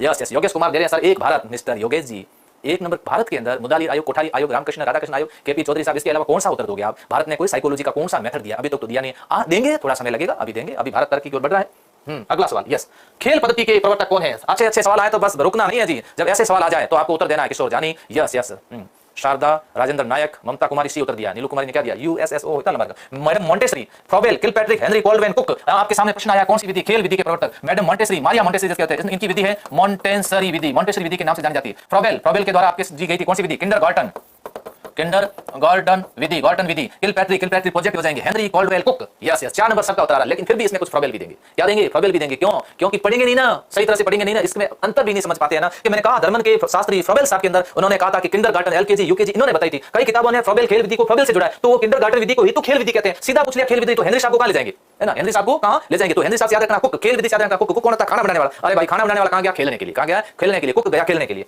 अगला सवाल, डाल्टन पद्धति का सर्वप्रथम प्रयोग किसके द्वारा किया गया। अभी अपने पढ़ा डाल्टन, हेनरी पॉक, हस के द्वारा, किलपैट्रिक, फ्रॉबेल के द्वारा। बहुत अच्छा सवाल, रिपीट हुआ, कोई बात नहीं, बार बार हर सवाल को हमें समझना है और उसको पढ़ना है। 1 नंबर उत्तर राइट है। किंडरगार्टन शिक्षा प्रणाली में शिक्षक का स्थान क्या है। यस, अब शिक्षक का क्या स्थान है आप बताओ। यस, हाँ, खिचड़ी बन जाती है वैज्ञानिकों के नाम की दिमाग में, बिल्कुल जी बन जाती है। हमारे भी ऐसी बनती थी। करत करत अभ्यास के जन्मति होत सुजान रसरी आवत जावत के सिल पर पड़त निशान। हिम्मत तो हमें रखनी पड़ेगी। अगर आपकी खिचड़ी बनती है तो इस खिचड़ी को भी हलवे में चेंज करना पड़ेगा, और कोई तरीका नहीं है। नियंत्रक का होता है, पथ प्रदर्शक होता है, निर्देशक होता है, इनमें से कोई नहीं। किंडरगार्टन शिक्षा प्रणाली में शिक्षक का स्थान होता है किसका, पथ प्रदर्शक का होता है। इसमें शिक्षक पथ प्रदर्शक होते हैं। सारा काम बच्चे करते हैं, खेल खेल से सीखते हैं। लर्निंग बाय डूइंग, कैसे सीखते हैं, लर्निंग बाय डूइंग। यस, ज्ञानेंद्रिय शिक्षण का महत्व है। ज्ञानेंद्रियों को प्रशिक्षित किया जाता है कौन सी विधि के द्वारा। अच्छा है ना, ज्ञानेंद्रियों, क्योंकि वहां जो अभी अपने पढ़ा था ये जो है ना किंडरगार्टन स्वाध्याय पर आधारित, किस पर, स्वाध्याय, या ये स्वाध्याय पर आधारित विधि है। अब ज्ञानेंद्रियों के प्रशिक्षण पर आधारित कौन सी, किंडरगार्टन विधि है, मॉन्टेसरी पद्धति है, पूर्व बुनियादी प्रशिक्षण पद्धति है, या इनमें से कोई नहीं है। अब बताओ, आप कह रहे हो सर ये तो सारी हमने पढ़ रखा है। तो पढ़ रखा है तो फिर मैं यही तो सवाल आपसे पूछने आया हूं। मैं आपके अंदर सोए हुए शेर को जगाने आया हूं, मैं आपको मोटिवेट करने आया हूं, मैं आपकी समस्याओं का समाधान करने के लिए ही आया हूं। यस यस, यहाँ उत्तर होगा मॉन्टेसरी। क्या होगा, 2 नंबर उत्तर राइट होगा। किससे, ज्ञानेंद्रियों के प्रशिक्षण से संबंधित है मॉन्टेसरी। देखो सुनो, है ना, नर्सरी पद्धति का शिक्षण, नर्सरी, एलकेजी, यूकेजी, नर्सरी है ना, नर्सरी होती नहीं थी, अब आपके समय नर्सरी चालू कर दिया, आंगनवाड़ी केंद्र स्थापित कर दिए। शिक्षण किस पर आधारित, बाल मनोवैज्ञानिक ज्ञान पर आधारित नहीं, शास्त्रीय ज्ञान पर आधारित होना चाहिए। क्या इसमें पुराण पढ़ोगे क्या, नहीं, प्राकृतिक ज्ञान पर आधारित होना चाहिए, फिर भी ठीक है। लेकिन नर्सरी पद्धति का जो शिक्षण है वो बाल मनोवैज्ञानिक ज्ञान पर आधारित होना चाहिए। इसका उत्तर है कितने नंबर, 1 नंबर उत्तर जिसने भी दिया है बिल्कुल राइट। अगला सवाल, ये मॉन्टेसरी शिक्षण पद्धति के जन्मदाता कौन है, बताने की आवश्यकता नहीं है, सब उत्तर दे दोगे। किससे संबंधित है, इटली, और इटली से संबंधित कौन है, मैडम मारिया मॉन्टेसरी, फ्रॉबेल है, पेस्टोलॉजी है, या रूसो है। हाथ पैर नेत्र, ये किसने कहा था, रूसो ने कहा था। हाथ पैर, है ना, पैर नेत्र हमारे प्रारंभिक शिक्षक है, हमारे प्रारंभिक शिक्षक किसने कहा था, रूसो ने कहा था। तो मैडम मारिया मॉन्टेसरी जो ज्ञानेंद्रियों के प्रशिक्षण के बारे में बताती है। अभ्यास शिक्षा प्रणाली का एक प्रमुख अंग है, अभ्यास शिक्षा प्रणाली का प्रमुख अंग है। प्रैक्टिस, प्रैक्टिस मैन परफेक्ट, हर समय हमें प्रैक्टिस करनी चाहिए, वहां से हम परफेक्ट हो जाते हैं। मॉन्टेसरी का है, स्पेंसर का है, इरियोन का है। किसका ये कथन है, इरियोन का कथन है। आप सोचते होंगे सर इतने सारे कथन कैसे याद करके आए, ये मेरे बहुत पुराने पढ़े हुए हैं, मेरे नोट्स बने हुए हैं, और आगे आपके जो मेंस एग्जाम होगा उसमें मैं ये नोट्स आपको मार्केट में उपलब्ध कराऊंगा। आप देखिए, एक अच्छी सी इसकी भी हम क्रांति लेकर के आएंगे, आपको खूब फायदा देंगे। किस शिक्षाविद ने कहा था कि प्राथमिक स्तर पर अध्यापिका का होना आवश्यक है। यस, बहुत बढ़िया बात बताई। प्राथमिक स्तर पर कई ऐसे देश हैं जिसमें लेवल फर्स्ट के अंदर सिर्फ अध्यापिका ही होती है, अध्यापक नहीं लेते हैं। कल को ऐसा भारत में लागू कर दिया ना, क्या होगा जी श्रीमान जी आपका, इसलिए जल्दी करो, इस भर्ती के अंदर बाजी मार जाओ। प्राथमिक स्तर पर ऐसा, अभी तक तो मोदी जी ने ये पढ़ा नहीं है, कोटेशन पढ़ लिया तो क्या होगा, स्किनर, पाउलो, फ्रॉबेल या मारिया मॉन्टेसरी। तो प्राथमिक स्तर पर अध्यापिका का होना आवश्यक है, ये किसने कहा था, मारिया मॉन्टेसरी के द्वारा कहा गया था। 4 नंबर उत्तर राइट है। चिल्ड्रन हाउस का निर्माण किया गया था, इटली के अंदर चिल्ड्रन हाउस बना था। कौन सा हाउस, चिल्ड्रन हाउस बनाया, Maria Montessori, Froebel, Dewey, John Adams. उत्तर होगा कितने नंबर, 1 नंबर उत्तर राइट होगा। प्राथमिक स्तर पर शिक्षण का सबसे अच्छा तरीका क्या है, और प्राथमिक स्तर पर आपको शिक्षण करवाना है, सबसे बेस्ट तरीका क्या अपनाओगे, प्रयोगशाला। कहां जी, माध्यमिक उच्च माध्यमिक स्तर की है, कहां, प्रयोगशाला। प्रश्नोत्तरी, इस छोटे बच्चों को प्रश्न कैसे पूछोगे, व्याख्यान पूछ। प्राथमिक स्तर पर अगर आप व्याख्यान लेकर के आओगे तो रविंद्रनाथ जी टैगोर ने कहा था कि भोले भाले बच्चों पर क्या अंगारे बचाना, प्लीज ऐसा काम मत करना, अंगारे मत बचाना। तो खेल विधि कैसी, खेल ही खेल, बहुत इंपॉर्टेंट बात। बच्चे का प्रथम गुरु कौन होता है? बच्चे का प्रथम गुरु कौन होता है? बहुत बढ़िया बात है, सभी विद्यार्थी लगातार जुड़े हुए हैं, पूरी साथ मेरा देना, साथ मत छोड़ना। क्यों? क्योंकि आपके लिए ही आया हूं मैं, है ना। अच्छा, बच्चे का प्रथम गुरु होता है उसकी मां को। किसको? मां को। मनोवैज्ञानिक में बताया गया मां 100 शिक्षकों के बराबर। कितने 100? उसकी आंतरिक सोच होती है? नहीं, शिक्षक होता है, शिक्षक का स्थान बाद में उसके अभिभावक होते हैं। बिल्कुल। प्रथम पाठशाला कौन सी है? परिवार है। पाठशाला परिवार है, तो परिवार में सबसे पहले गुरु। यस। 3 RH में सम्मिलित है, पढ़ना लिखना और। 3 RH में सम्मिलित क्या है? पढ़ना लिखना और दौड़ना है, तर्क शक्ति करना है, धर्म है या अंक गणित है जी? क्या है? अंक गणित है। तो यहां पर 3 RH फॉर्मूला है, उसके अंदर पढ़ना है, लिखना है, उसके बाद में क्या है? अंक गणित है। अंक गणित है। किसने कहा अच्छा शिक्षक वही है जो स्वयं को बच्चे की तरह समझता है? इसलिए हम तो यही सोचते हैं, हमें हमेशा शिक्षक को बच्चे की तरह ही समझते हैं। कोई कुछ भी कह देता सुनते रहते हैं। अच्छा शिक्षक वही स्वयं को एक बच्चे की तरह चाहता है।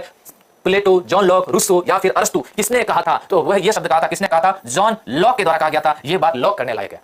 बोले बात, जॉन लॉक ने कहा था जिस प्रकार मानव का विकास, जिस प्रकार पौधे का विकास कृषि से होता है, उसी प्रकार मानव का विकास शिक्षा से होता है। ये भी किसने कहा था? जॉन लॉक ने कहा था। ऐसी बातें लॉक कर देनी चाहिए। क्या करनी? लॉक करने लायक है। लीजिए अगले सवाल की ओर। किसने कहा शिक्षक को कहने और करने में कोई अंतर नहीं होना चाहिए? जाकिर हुसैन साहब ने कहा था कि कथनी और करनी में कभी भी अंतर नहीं रखना चाहिए। कौन सी खेल पर आधारित शिक्षण विधि नहीं है? खेल पर आधारित नहीं है। Yes sir. कौन सी खेल पर आधारित नहीं है? किंडरगार्टन, डाल्टन, मॉन्टेसरी या फिर व्याख्यान? देखो ये खेल आधारित है, डाल्टन खेल आधारित है, मारिया मॉन्टेसरी खेल आधारित है, और ये नहीं है कौन सी? व्याख्यान विधि खेल आधारित नहीं है जी। यस, व्याख्यान विधि नहीं है। एक विद्यार्थी को उत्तर, सर कौन सी विधि को सैनिक विधि कहते हैं? कौन सी बताओ? सभी आप लोग उत्तर दो। ये नया प्रश्न पूछा है किसी ने। यस, 6 महीने में सेकंड ग्रेड बनना। अच्छा, 6 महीने में सेकंड ग्रेड बन सकते हो, लेकिन उसके लिए क्या मेहनत करनी पड़ेगी वो आप लोग सेकंड ग्रेड का वीडियो देख लेना। लॉर्ड केम्स तथा GTW पैट्रिक ने खेल का सिद्धांत कौन सा दिया? बताओ। यस, गजब का प्रश्न आया। लॉर्ड केम्स तथा GTW पैट्रिक ने, GW पैट्रिक है ना, टी हटा देता हूं, GW पैट्रिक ने सिद्धांत दिया, क्षतिपूर्ति का सिद्धांत दिया, मनोरंजन का सिद्धांत दिया, अतिरिक्त शक्ति का सिद्धांत दिया, उपयोग सभी दिए थे। तो इन्होंने जो सिद्धांत दिया था, ये मनोरंजन का सिद्धांत प्रदान किया था, मनोरंजन का सिद्धांत। शिलर स्पेंसर ने खेल का सिद्धांत दिया। इन दोनों ने खेल के सिद्धांत दिए, वो मनोरंजन का देते हैं ना। वो जो पैट्रिक वगैरह किसका देते हैं? जी पैट्रिक मनोरंजन का देते हैं। शिलर स्पेंसर ने कहा था अतिरिक्त शक्ति का सिद्धांत। अब मनोरंजन क्या है वो आपको समझ में आ जाएगा, ध्यान रखना। शिलर और स्पेंसर, शिलर है ना, शिलर से मतलब शिलर, जब हम कोई सामान लेने जाते हैं तो पैसे छुट्टे नहीं होते तो क्या देते हैं अपने को? शिलर अतिरिक्त चीजें दे देते हैं ना, शिलर की जगह अतिरिक्त दे देते हैं। यस। इनमें से खेल पर आधारित शिक्षण विधि है, प्रश्नोत्तर विधि है, व्याख्यान विधि है? नहीं जी, व्याख्यान विधि है नहीं, प्रश्नोत्तर भी खेल पर नहीं है, पाठ्य पुस्तक भी खेल पर नहीं है। ऐसा स्थिति के अंदर खेल आधारित विधि तो होगी। कितने नंबर? 3 नंबर उत्तर राइट होगा कि सर मॉन्टेसरी विधि खेल आधारित है। Yes, yes. निरौपचारिक रूप से है ना, निरौपचारिक। औपचारिक का मतलब होता है जिसमें फॉर्मलिटी ज्यादा होती है। इसमें कोई फॉर्मल मर्जी पड़े वहां बैठे हुए ना, कौन से भी स्कूल की ड्रेस पहन के बैठे हो। यस, बढ़ते हैं अगले क्रम की ओर। रीत का रण चल रहा है और रण के इस संग्राम में आप सभी पधारे हैं। स्वागत है योद्धाओं का। खेल के माध्यम से संवेगात्मक तनाव द्वंद्व निकल जाने का, खेल के माध्यम से संवेगात्मक तनाव और द्वंद्व निकालना है, इसको हम क्या बोलते हैं? इसको ही तो बोलते हैं मनोरंजन का सिद्धांत। क्या बोलते हैं? मनोरंजन का सिद्धांत कहते हैं। 2 सिद्धांत अभी पढ़े ना। ये देखो, ये कौन सा सिद्धांत था? यहाँ देखो, यहाँ पर ये शिलर, ये देखो मनोरंजन का सिद्धांत लॉर्ड केम्स और पैट्रिक ने दिया था। इसी में तो होता है, क्या होता है जब बच्चे क्या करते हैं कि मनोरंजन सिद्धांत में संवेगात्मक तनाव द्वंद्व को निकाल देते हैं। शिक्षा जगत में खेल विधि का जन्मदाता किसे माना जाता है? यस, ध्यान रखना। अब ऐसा सवाल आता है ना तो आपको ध्यान से समझना। इसमें कहीं पर भी हेनरी कोलवेन कुक का कोई ऑप्शन भी नहीं है। जॉन डीवी नहीं, प्रयोजनवादी थे। जॉन लॉक नहीं जी, शिक्षा शास्त्री रहे हुए। मॉन्टेसरी खेल विधि है, लेकिन विधि का नाम मारिया मॉन्टेसरी है। किंडरगार्टन जो मेथड था, जैसे किंडर का मतलब पौधे होता है ना, एक बगीचा कहते थे पूरे विद्यालय को, और ये खेल पर आधारित था, इसलिए खेल विधि का जन्मदाता किसको? फ्रॉबेल को माना जाता है। किसको? फ्रॉबेल को माना जाता है। यस, 2 नंबर उत्तर आ रहा है। Yes, yes, Tanishka Chaudhary B उत्तर, बिल्कुल आपका उत्तर राइट है जी। और देते रहिए उत्तर, हमें इस तरह से मोटिवेट करते रहिए ताकि हमें अच्छा लगता है आपके जो उत्तर आते हैं। सर्वोत्तम सीखने का तरीका क्या है? सर्वोत्तम सबसे अच्छा कौन सा है? Learning by doing. कैसा है? लर्निंग बाय डूइंग मतलब क्या? करके सीखना। आपके लिए भी अच्छा है ना, आपके लिए भी बड़ी बात है। पढ़ना, सुनना, करना या देखना, तो इसके अंदर जो यहां पर आता है करने संबंधित है 3 नंबर, लर्निंग बाय डूइंग।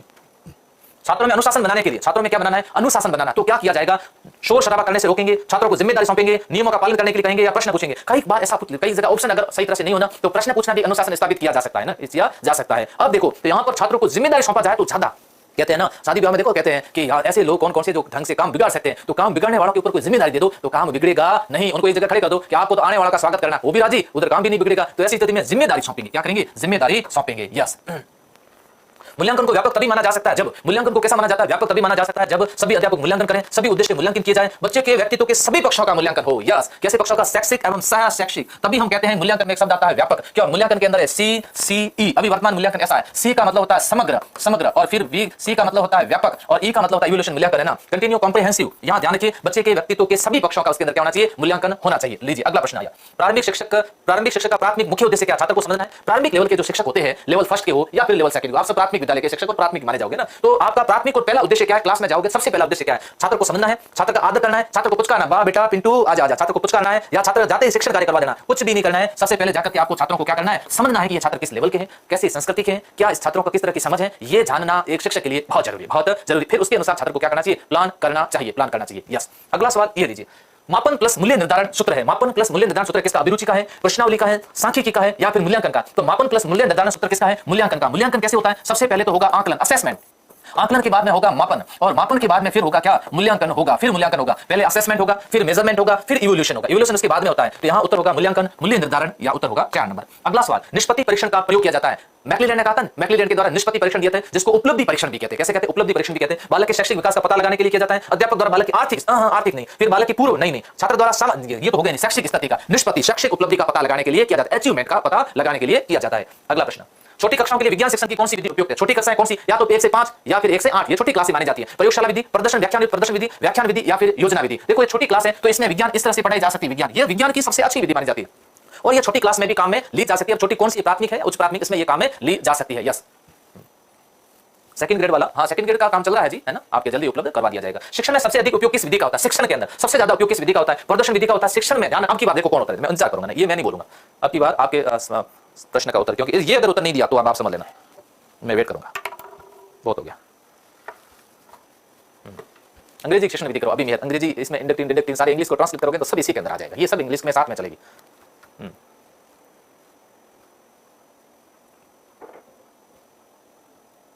फिर भी किसी ने इसमें देखो, इसमें सी उत्तर, ए उत्तर जिसका भी आ रहा है, ए उत्तर सी उत्तर आ रहा है, उनको सोचने की जरूरत है कि शिक्षण में सबसे अधिक उपयोग योजना विधि थोड़ी लेंगे। योजना विधि में पाठ्यक्रम पूरा नहीं होता क्या? इस विधियों के दोष नहीं पढ़ते हो क्या? इस विधियों की कमियां नहीं पढ़ते हो क्या? आप तो पढ़ना चाहिए ना। प्रयोगशाला सब विद्यालयों में संभव है क्या? नहीं संभव है। तो सबसे ज्यादा उपयोग ली जाती है कौन सी? व्याख्यान विधि। करना क्या है, गुरुजी आए और यूं किया और बोलना शुरू कर दिया, प्रिय विद्यार्थियों आज हमारा विषय रहेगा, है ना। तो फिर क्या, मुगल काल, भारत के अंदर बाबर आया, इसने 1526 पानीपत का युद्ध लड़ा, खानवा का लड़ा और मुगल साम्राज्य स्थापित किया। क्या करना पड़ा? कुछ नहीं करना पड़ा, व्याख्यान देते रहो, घंटा 5 भी देते रहो, आराम से दिया जा सकता है और काम में ली जा सकती है। यस, उत्तर होगा 4 number.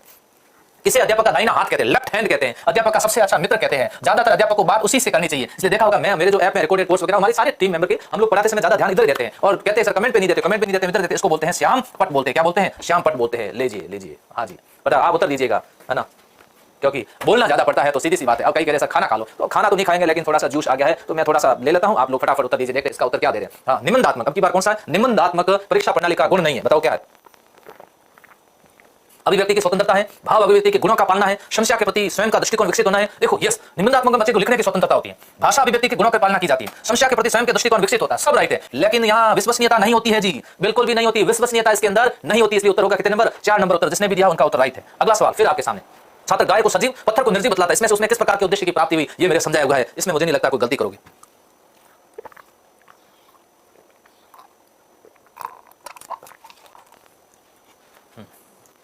RPC school lecture aspirant, बहुत बढ़िया बात, गुड। छात्र क्या कर रहा है? सजीव और निर्जीव में अंतर कर रहा है। क्या कर रहा है? सजीव और निर्जीव में अंतर कर रहा है। शुरुआत में जो जुड़े हुए थे उन सबको पता है, आप लोग थोड़े बाद में भी काफी विद्यार्थी जुड़े। अंतर करना, तुलना करना, वर्गीकरण करना, व्याख्या करना, ये सारी बातें क्या है? अवबोध है। क्या है? अवबोधन है। देखो फटाफट कई लोग जुड़े हुए लगातार, कितना जल्दी उत्तर दे दिया कि सर ने हमें अच्छी तरह समझाया था।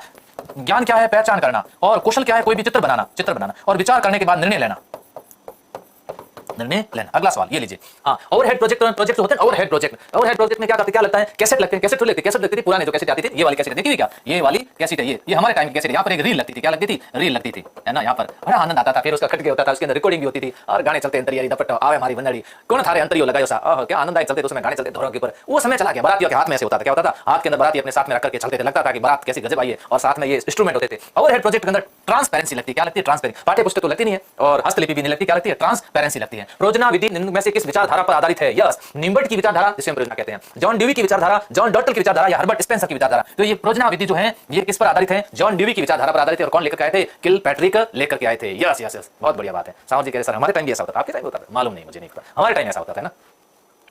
चलिए अगली बात चलते हैं। और फिर क्या होता था, कई बार कैसेट रुक जाती थी, फिर भाई साहब यूं करते थे, फूंके मारते थे, और फिर टैप बंद हो जाता था, तो चालू होने का भी गजब सिस्टम होता था। तो दूसरा कहता था कि बंद हो गया, तो क्या इसके ऊपर एक थप्पड़ मार, उसके थप्पड़ मारते थे तो चालू हो जाता था। क्या सिस्टम थे उस समय। विज्ञान शिक्षण का लक्ष्य शिक्षा में आमूलचूल परिवर्तन, दैनिक जीवन से संबंधित समस्याओं का हल, तर्क शक्ति का विकास या उपयोग सभी। विज्ञान शिक्षण ऐसा ही होना चाहिए, इसको हम उपयोग सभी राइट कहेंगे। विद्यार्थी विज्ञान में चित्र बनाना सीखे। क्या किया है? अब देखना उत्तर कौन नहीं देते हैं, मैं सबका नाम देख रहा हूं। यस, महेश चौधरी, सबके उत्तर आ रहे हैं। और यहां गलती मत करना प्लीज। चित्र बनाना, क्या बनाना है? चित्र बनाना है बच्चा। मानचित्र भी बना सकता है, तो उसका उद्देश्य कौन सा होगा? जल्दी से बताओ। यस यस यस यस, उसको ज्ञान कहते थे, उसे अवबोध कहते थे, उसे ज्ञानोपयोग कहते थे, उसे कौशल कहते थे। जल्दी से बताओ मेरे प्यारे विद्यार्थियों। ज्ञान पहचान होगा, अवबोध तुलना समझ वर्गीकरण, ये सारा किसमें होगा? अवबोध में होगा। ज्ञानोपयोग उसका उपयोग करना होगा। इसलिए चित्र बनाना। देख लो कैसे उत्तर आ रहे, फटाफट आ रहे, डी आ रहे, डी सभी उत्तर दे रहे। कौशल क्यों? उन सबको पता है स्किल, ये होगा इसका उत्तर 4 नंबर होगा। ये होगा ना आज का फायदा अपने स्टेशन का।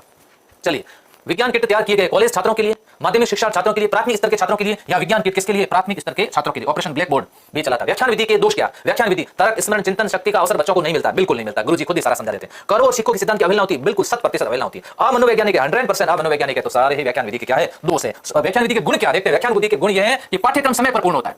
पाठ्यक्रम समय पर पूर्ण होता है, बड़ी कक्षाओं को पढ़ाने में उपयोगी। बड़ी कक्षा मतलब या तो संख्या ज्यादा हो, है ना, संख्या ज्यादा हो उनको भी ये उपयोगी है। यस यस, तो उत्तर होगा इसके अंदर 4 नंबर। अगला प्रश्न, वैज्ञानिक सिद्धांतों को स्पष्ट करने तो एक विज्ञान शिक्षक द्वारा साधारण सामग्री से निर्मित उपकरण कहलाता है। साधारण सामग्री से निर्मित उपकरण विज्ञान शिक्षक के द्वारा अगर कोई उपकरण बनाया है तो कवि अगर कविता रच रहा है तो आशु कविता बोलते नहीं, आशु भाषण बोलते नहीं, बोलते जैसे आशु रचित उपकरण बोलते हैं। क्या बोलते हैं इसको, है ना, तुरंत उसी समय कोई कार्य करना। सूक्ष्म अध्यापन कृत्रिम वातावरण में अध्यापन का एक रूप है जो शिक्षण की जटिलताओं को कम करता है तथा पृष्ठ पोषण प्रदान करता है। सूक्ष्म अध्यापन मतलब सूक्ष्म शिक्षण कहते हैं। माइक्रो टीचिंग के प्रश्न क्लियर करने हैं तो ये अच्छे तरीके से देख लो। सूक्ष्म शिक्षण के 2-3 आगे क्वेश्चन अच्छे से आ रहे हैं, बहुत अच्छे से आ रहे हैं। ये है मैकलिस और अनविन। अगला सवाल ये देखो, सूक्ष्म शिक्षण तकनीक अंतर्गत पुनर्नियोजन का समय कितना होता है, आगे मैं बताऊंगा पुनर्नियोजन का कितना होता है। यस, 5 से 10 मिनट देते हैं, अधिकतम 5 मिनट देते हैं, 10 से 15 मिनट देते हैं, या 20 से 25 मिनट। वापस लेसन बनाना है ना, अगर कि आप वापस बनाओ पुनः तो उसमें 5 से कितने मिनट देते हैं, 10 मिनट देते हैं। फिर बात आती है सूक्ष्म शिक्षण में कक्षा का आकार कितना होता है। जैसे आपके साथी लोग ही बैठते हैं, कक्षा में छात्र नहीं होते, छात्र अध्यापक के सामने छात्र अध्यापक को ही बैठाया जाता है। 5 से 10, 10 से 20, 20 से 25, 15 से 18, तो कितने होते हैं, 5 से 10 विद्यार्थी होते हैं। कितने, 5 से 10 विद्यार्थी इसके अंदर शामिल होते हैं। सूक्ष्म शिक्षण में छात्र अध्यापक द्वारा प्रयुक्त प्रक्रिया का अंग नहीं है। छात्र अध्यापक के होते हैं ना, उनकी स्किल का तो विकास किया जाता है। पाठ योजना का निर्माण, शिक्षण, पुनः शिक्षण, उद्देश्य कथन होता है। इसके अंदर उद्देश्य कथन जल्दी से बताओ, इसलिए मैं चक्र समझा देता हूं आपको। क्या समझा देता हूं, चक्र। इसके अंदर उद्देश्य कथन नहीं होता है, उद्देश्य कथन नहीं होता है। सूक्ष्म शिक्षण में छात्र अध्यापक द्वारा प्रयुक्त प्रक्रिया के अंग पुनः पाठ योजना में कितने मिनट का समय देंगे, 10 मिनट से ज्यादा का समय नहीं दिया जाएगा। पुनः पाठ योजना होगी तो इसमें कितने मिनट, 10 मिनट का समय दिया जाएगा। अभी आपके सामने ये आ गया चक्र पूरा, ये पूरा चक्र आ गया, ये चक्र आ गया। शिक्षण करवाया जा रहा है 5 मिनट के अंदर, फिर 5 मिनट के अंदर पुनः पाठ योजना करवाई जा रही कितने के अंदर, 10 मिनट के अंदर करवाई जा रही, फिर वापस शिक्षण करेंगे कितने के अंदर, 5 मिनट के अंदर, फिर 5 मिनट के अंदर, फिर उसका प्लान बनाया जाएगा। तो देखिए 5, 10, 20, 25, है ना, इसलिए होगा 5, 10, 10 10 कितने हो गए, 20, 20 5, 25 और 5 कितने हो गए, 30। कुछ ने कहा कि इसमें 45 मिनट का समय भी होता है। तो यहाँ पुनः नियोजन होता है, पहले शिक्षण किया, फिर फीडबैक क्या होगा, फीडबैक कैसा है, फीडबैक कैसा है, वापस बनाओ, एलो वापस बनाया जा रहा है, फिर पुनः शिक्षण करो, फिर वापस पढ़ाओ, फिर वापस प्रतिपुष्टि करो, फिर वापस प्लान करो, फिर पढ़ाओ, फिर क्या करो, पढ़ाओ। इस तरह से ये पूरा चक्र चलता रहता है, इस तरह से चलता रहता है। इसको हम कैसा कहते हैं, सूक्ष्म शिक्षण चक्र कहते हैं, सूक्ष्म शिक्षण चक्र के नाम से भी जानते हैं। आगमन विधि में से किसके लिए उपयुक्त है, लीजिए, वेरी गुड। आज तो आगमन निगमन का तो निचोड़ निकाल दिया यहाँ। यस यस, दुर्गे जी कह रहे हैं रीड में एक क्लास बहुत बड़ा इतिहास रचेगी। थैंक यू, ये आपका बहुत बहुत धन्यवाद। कल से पूरा ट्राई कर रहा हूं, मैंने कितनी किताबें देखी होगी, पूरा निचोड़ लेने की पूरी कोशिश की है। मुझे लगा कि ये विद्यार्थियों के लिए रामबाण लेके आऊं। लास्ट में विद्यार्थी कहते हैं सर शिक्षण विद्या हमारी अधूरी रह गई, और मुझे लगता है कि उनकी वास्तव में अधूरी रहती है, हर बार रहती है। कोचिंगों में भी शिक्षण विधियों का कोर्स नहीं करवाया जाता क्योंकि शिक्षण विधियों के टीचर मिलते नहीं। हमने खुद ने भी, मैं भी कहता हूं, मैं भी इस बात को स्वीकार करता हूं कि हम कई विषय के अंदर शिक्षण विधियों लास्ट के अंदर 5-10 क्लास के अंदर करवा देते हैं, जबकि ये सब साथ में है। यस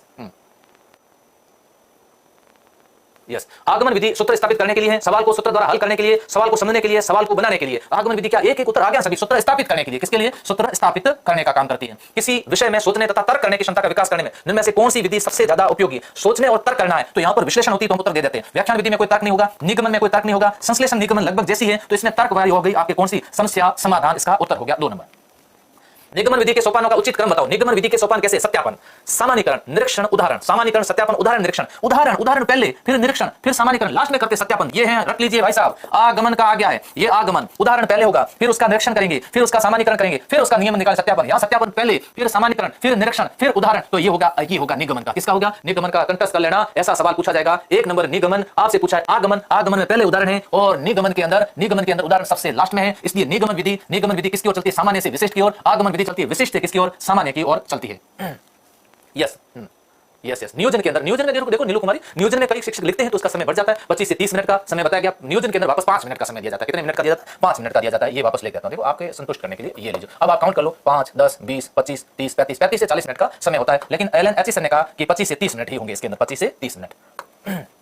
निगमन प्रणाली को कहते हैं, निगमन प्रणाली को क्या कहते हैं, निगमन विधान प्रणाली को सिद्धांत प्रणाली। पिछली रीड 18 में ये सवाल आया। निगमन प्रणाली को सिद्धांत प्रणाली कहते हैं, निगमन प्रणाली को प्रयोग प्रणाली कहते हैं, सहयोग प्रणाली कहते हैं, निगमन प्रणाली को सिद्धांत प्रणाली कहते हैं, या फिर इसको सूत्र प्रणाली कहते हैं, सूत्र प्रणाली कहते हैं। और प्रयोग प्रणाली, सहयोग प्रणाली याद कर लेना, पिछली बार सवाल आ चुका है और मैंने हर बार विद्यार्थियों को कहा कि अगर आगमन आए तो प्रयोग और सहयोग है, और निगमन आए तो सिद्धांत और सूत्र है।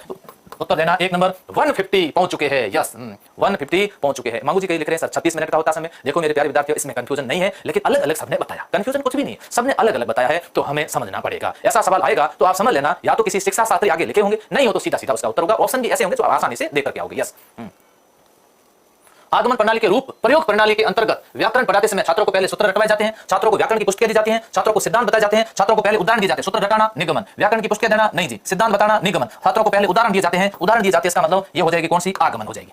इनमें से कौन सा शिक्षण प्रतिमान के आवश्यक तत्वों का एक सही युग्म है, शिक्षण प्रतिमान, शिक्षण मॉडल। पहले शिक्षण में क्या होना चाहिए, संरचना या उद्देश्य। मैं कहता हूं पहले संरचना शिक्षण में कभी भी नहीं होगी, दो तो वैसे ही कट गए। अब आती है उद्देश्य, उद्देश्य के बाद उसकी संरचना, संरचना के बाद सामाजिक प्रणाली, फिर सहायक प्रणाली। ये पहले सामाजिक प्रणाली, सहायक प्रणाली, लास्ट में रूपांतरण नहीं होता। तो ध्यान रखना, पहले उद्देश्य, उसके बाद उसका ढांचा क्या, संरचना, फिर सामाजिक प्रणाली, और अंत में लेते हैं कैसी प्रणाली, सहायक प्रणाली। Very important. ऐसे सेम प्रश्न कॉपी भी हो सकते हैं जिसका ऑप्शन भी चेंज नहीं होगा। मुझे मत कहना कि सर ये क्या हुआ। यस, नॉर्मलाइजेशन होगा क्या, रीट में पात्रता है क्या, नॉर्मलाइजेशन लगभग पेपर सबका एक जैसा ही होगा, लेवल कोई ऐसा मुझे नहीं लगता कि टफ लेवल होगा।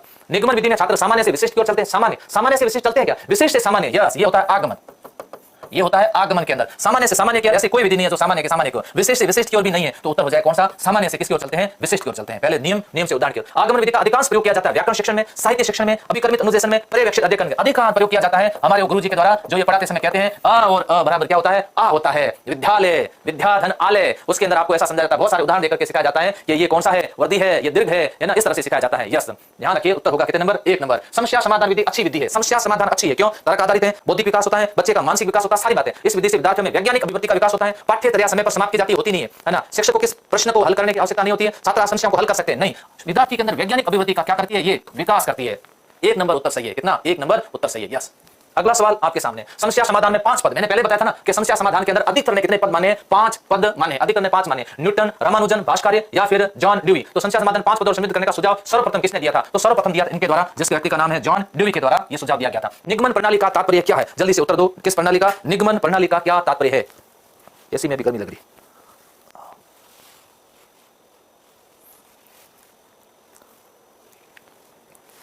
हाँ जी बताओ, निगमन प्रणाली का पहले उदाहरण देना फिर डिस्कस। उदाहरण, निकरणागमन, निगमन में कैसे सिखाता हूं, निकरणागमन, इसमें तो गमन करना भी नहीं है। यस तो अनेक उदाहरण प्रस्तुत करना, उदाहरण प्रस्तुत इसके अंदर होते भी नहीं, पहले कई नियमों को प्रस्तुत करना, पहले नियम बताया फिर उसकी क्या करना, व्याख्या करना। 4 नंबर। यस अब तो मुझे लगता है आगमन, निगमन, संश्लेषण, विश्लेषण में कोई गलती नहीं करोगे। यस समवर्ती घटनाओं एवं विवादास्पद विषयों पर सभी विद्यार्थियों के विचारों को आमंत्रित करते हैं, वो स्वीकार करते हैं, अंत में परिचर्चा हेतु कक्षा के सामने रखा जाता है, वर्तमान में पास पड़ोस में घटने वाली घटनाओं के लिए। तो यहाँ पर मस्तिष्क उद्वेलन, व्यूहरचना, समस्या समाधान विधि, परियोजना विधि या व्याख्या, ब्रेन स्टॉर्मिंग मेथड कहते हैं, क्या बोलते हैं, ब्रेन स्टॉर्मिंग मेथड, ऐसा करवाया जा सकता है। बच्चों के सामने ऐसा कोई विषय लेकर के आएंगे जिसमें कहेंगे इस विषय पर आप क्या सोचते हैं, आपका क्या निर्णय हो सकता है, बच्चों कहेंगे आप सोचिए, विचार करिए, ब्रेन स्टॉर्मिंग मेथड के नाम से भी इसको जानते हैं, यस यस यस। उत्तर होगा कितने नंबर, 1 नंबर। इनमें से कौन सी विशेषता संश्लेषण विधि की नहीं है, देखो संश्लेषण क्लियर करना है तो ये लीजिए, समझ लीजिए, वेरी गुड। अभी भी कुछ विद्यार्थी जुड़े जोहार कर रहे हैं, यस स्वागत है आपका। ये पता है, इस विधि में अज्ञात से ज्ञात की ओर चलते हैं, संश्लेषण में किसमें, ये परिकल्पना से प्रारंभ होती है तथा परिणाम के साथ जाकर के समाप्त हो जाती है। ये वह प्रक्रिया है जिसमें सभी ज्ञान सूचनाओं को एक साथ इकट्ठा कर उस बिंदु तक पहुंचते हैं जहां अज्ञात सूचना स्पष्ट तथा सही प्रतीत होती है। ध्यान है, ये बिल्कुल सही कह रहे हैं, ये अज्ञात से ज्ञात की ओर, संश्लेषण कैसी है, विश्लेषण ज्ञात से अज्ञात की ओर चलती है। कैसे चलती है, उसमें पहले ज्ञात है फिर अज्ञात की ओर चलती है। यस तो यहाँ ये विश्लेषण विधि की विपरीत है, नहीं जी, हमेशा हम लोग ऐसा पढ़ते हैं, मैं कई बार पढ़ाता हूं, विद्यार्थी कहते हैं यस यस क्या सर, मैंने कहा हाँ जी बोलिए, विश्लेषण और संश्लेषण एक दूसरे के विपरीत है, नहीं जी विपरीत नहीं है, सहयोगी है। कैसी है, सहयोगी है। जब विश्लेषण से काम समाप्त होता है तो संश्लेषण शुरू कर देती है, ये एक दूसरे के सहयोगी है, इसको विपरीत नहीं कह सकते। यस उत्तर होगा कितने नंबर, 4 नंबर। यस देश में पहली बार आदिवासी महिला के बनने पर आपको भी बहुत बहुत बधाई, शुभकामनाएं, देश के उज्जवल भविष्य की हम लोग सभी कामना कहते हैं। सर्वे भवन्तु सुखी सर्वे सन्तु निरामयाः, है ना, सर्वे भद्राणि पश्यन्तु मा कश्चित् भाग् भवेत्। गणित शिक्षण में से कौन सबसे उपयुक्त विधि है, भूमिका निर्वहन विधि, ये सामाजिक में काम आती है, किसमें आती है ना, अलग अलग रोल करना, जिसमें ये कौन से विषय में आती है, सामाजिक काम आती है। व्याख्यान विधि सब में आती है, पाठ्य पुस्तक विधि सब में आती है। आगमन निगमन बिल्कुल सही, आगमन निगमन राइट है। अगला सवाल, किस विधि में विद्यार्थी अपने प्रदत्त सामग्री के आधार पर उस ओर आगे बढ़ता है जो उसे सिद्ध करना है। यस क्या करना है, सिद्ध करना है। यस यस किसके आधार पर, तर्क के आधार पर, किसके आधार पर, सामग्री के आधार पर, कैसे करके, सामग्री को किसमें बांट करके, टुकड़ों में बांट कर, मतलब उसका क्या करके, विश्लेषण करके। यस उत्तर क्या दोगे, 1 नंबर। यस क्या देना है, उसका विश्लेषण करना है, उसका सिद्ध करना है, सिद्ध करने की ओर चलते, सिद्ध करने के चलते हैं। यस अगला सवाल ये लीजिए, छात्रों में असुरक्षित उपकरणों के निर्माण करने की प्रवृत्ति जागरूक करने की विधि प्रदर्शन विधि है, निगमन विधि है, समस्या समाधान विधि है या भाषण प्रदर्शन है। देखो ऐसा तब किया जाता है जब बच्चों के अंदर कुछ न कुछ क्या होते हैं, वैज्ञानिक प्रवृत्ति जागरूक हो जाती है। ऐसे उपकरणों का निर्माण प्रदर्शन से, निगमन से, समस्या समाधान या भाषण प्रदर्शन से, तो किससे होगा, समस्या समाधान से होगा। माध्यमिक स्तर पर अंकगणित शिक्षण विधि है, प्रायोगिक है, विश्लेषण संश्लेषण है, आगमन निगमन है। यहाँ ध्यान रखिए माध्यमिक स्तर पर कौन सी है, उपयुक्त सभी है। देखो इसमें विश्लेषण संश्लेषण भी पढ़ाया जाता है, आगमन निगमन से पढ़ाया जा सकता है, और इसमें कैसे प्रायोगिक तरीके से भी पढ़ाया जा सकता है, क्योंकि ये कैसा स्तर है, माध्यमिक है। प्रत्येक कक्षा के अंत में पर्यवेक्षित अध्ययन की आवश्यकता होती है, क्योंकि इससे फिर वापस आया पर्यवेक्षित अध्ययन विधि, किसका आया है, पर्यवेक्षित अध्ययन विधि का प्रश्न फिर आपके सामने प्रश्न आ चुका है। शिक्षक को कुछ स्वतंत्र क्षण मिल जाते हैं, है ना, इसमें आवश्यकता, क्योंकि शिक्षक छात्रों के गृह कार्य का निरीक्षण कर लेते हैं, विद्यार्थियों को गृह कार्य करने का अवसर मिल जाता है, अध्यापक विद्यार्थियों को अध्ययन में सहायता करने का अवसर प्राप्त करते हैं, इसमें सहायता की जाती है। पर्यवेक्षित अध्ययन विधि में क्या की जाती है, सहायता प्रदान की जाती है। देखो उत्तर क्या डी आ रहा है, मोनिका गहलोत 2 नंबर उत्तर कैसे दिया आपने बताओ, है ना, प्रीति कोठारी आपने 3 कैसे दे दिया उत्तर, कृष्णपाल आपने डी दिया, बिल्कुल सही है। काना की लाडली आप 3 उत्तर कैसे दे रहे हो, यहाँ कहां बात आती है, गृह कार्य की, पर्यवेक्षित अध्ययन विधि है जिसमें सहयोग किया जाता है, क्या किया जाता है, सहयोग किया जाता है। यस अगला सवाल आ गया, बहुत आसान सरल सवाल आप सभी के सामने है। बालकों में अध्ययन की आदतों के विकास के लिए पर्यवेक्षित अध्ययन विधि का सुझाव सबसे पहले किसने दिया था, सबसे पहले सुझाव किसने दिया था। यहाँ मैंने आपको प्रतिपादक जन्मदाता नहीं पूछा, मैं पूछा हूं सुझाव किसने दिया था, सुझाव यस यस यस सुझाव किसने दिया था, फिरोजा के ससुराल से पढ़ना, फिरोजा का ससुराल नहीं था, काल्पनिक ससुराल था, मामूला जे भाटिया कुल लाजे चौहान, जे में पढ़नो तुर्कनी तो पश्चिम हो गए भाण, तो उत्तर होगा डेजी मॉर्विल जॉन, इन्होंने सुझाव दिया था। अब इसका प्रतिपादन किसने किया, अभी आपने पढ़ा, पर्यवेक्षित अध्ययन विधि का प्रतिपादन जेम्स जी हॉलैंड ने किया, डेजी मॉर्विल जॉन ने किया, एमसी मॉरिसन ने किया, बी स्किनर ने किया। देखो फटाफट उत्तर आने चाहिए आपके कि इसका उत्तर क्या हो सकता है। 3 उत्तर राजेश बिल्कुल कह रहे हैं सर, एमसी मॉरिसन के द्वारा इसका प्रतिपादन किया गया। इनमें से कौन सा कक्षा कक्ष अधिगम में निर्मितवादी पक्ष नहीं है, निर्मितवाद Lev Vygotsky, yes yes yes, psychology में सर हम निर्मितवाद अच्छी तरह से पढ़ चुके हैं, लेव वाइगोत्स्की बिल्कुल। विद्यार्थी समूह में कार्य करते हैं, शिक्षक विद्यार्थियों से संवाद करता है, पाठ्य पुस्तक अभ्यास पुस्तक आधारित अधिगम है, अंतःक्रियापूर्ण अधिगम है। यस बताओ क्या होगा, जिसमें कहते हैं निर्मित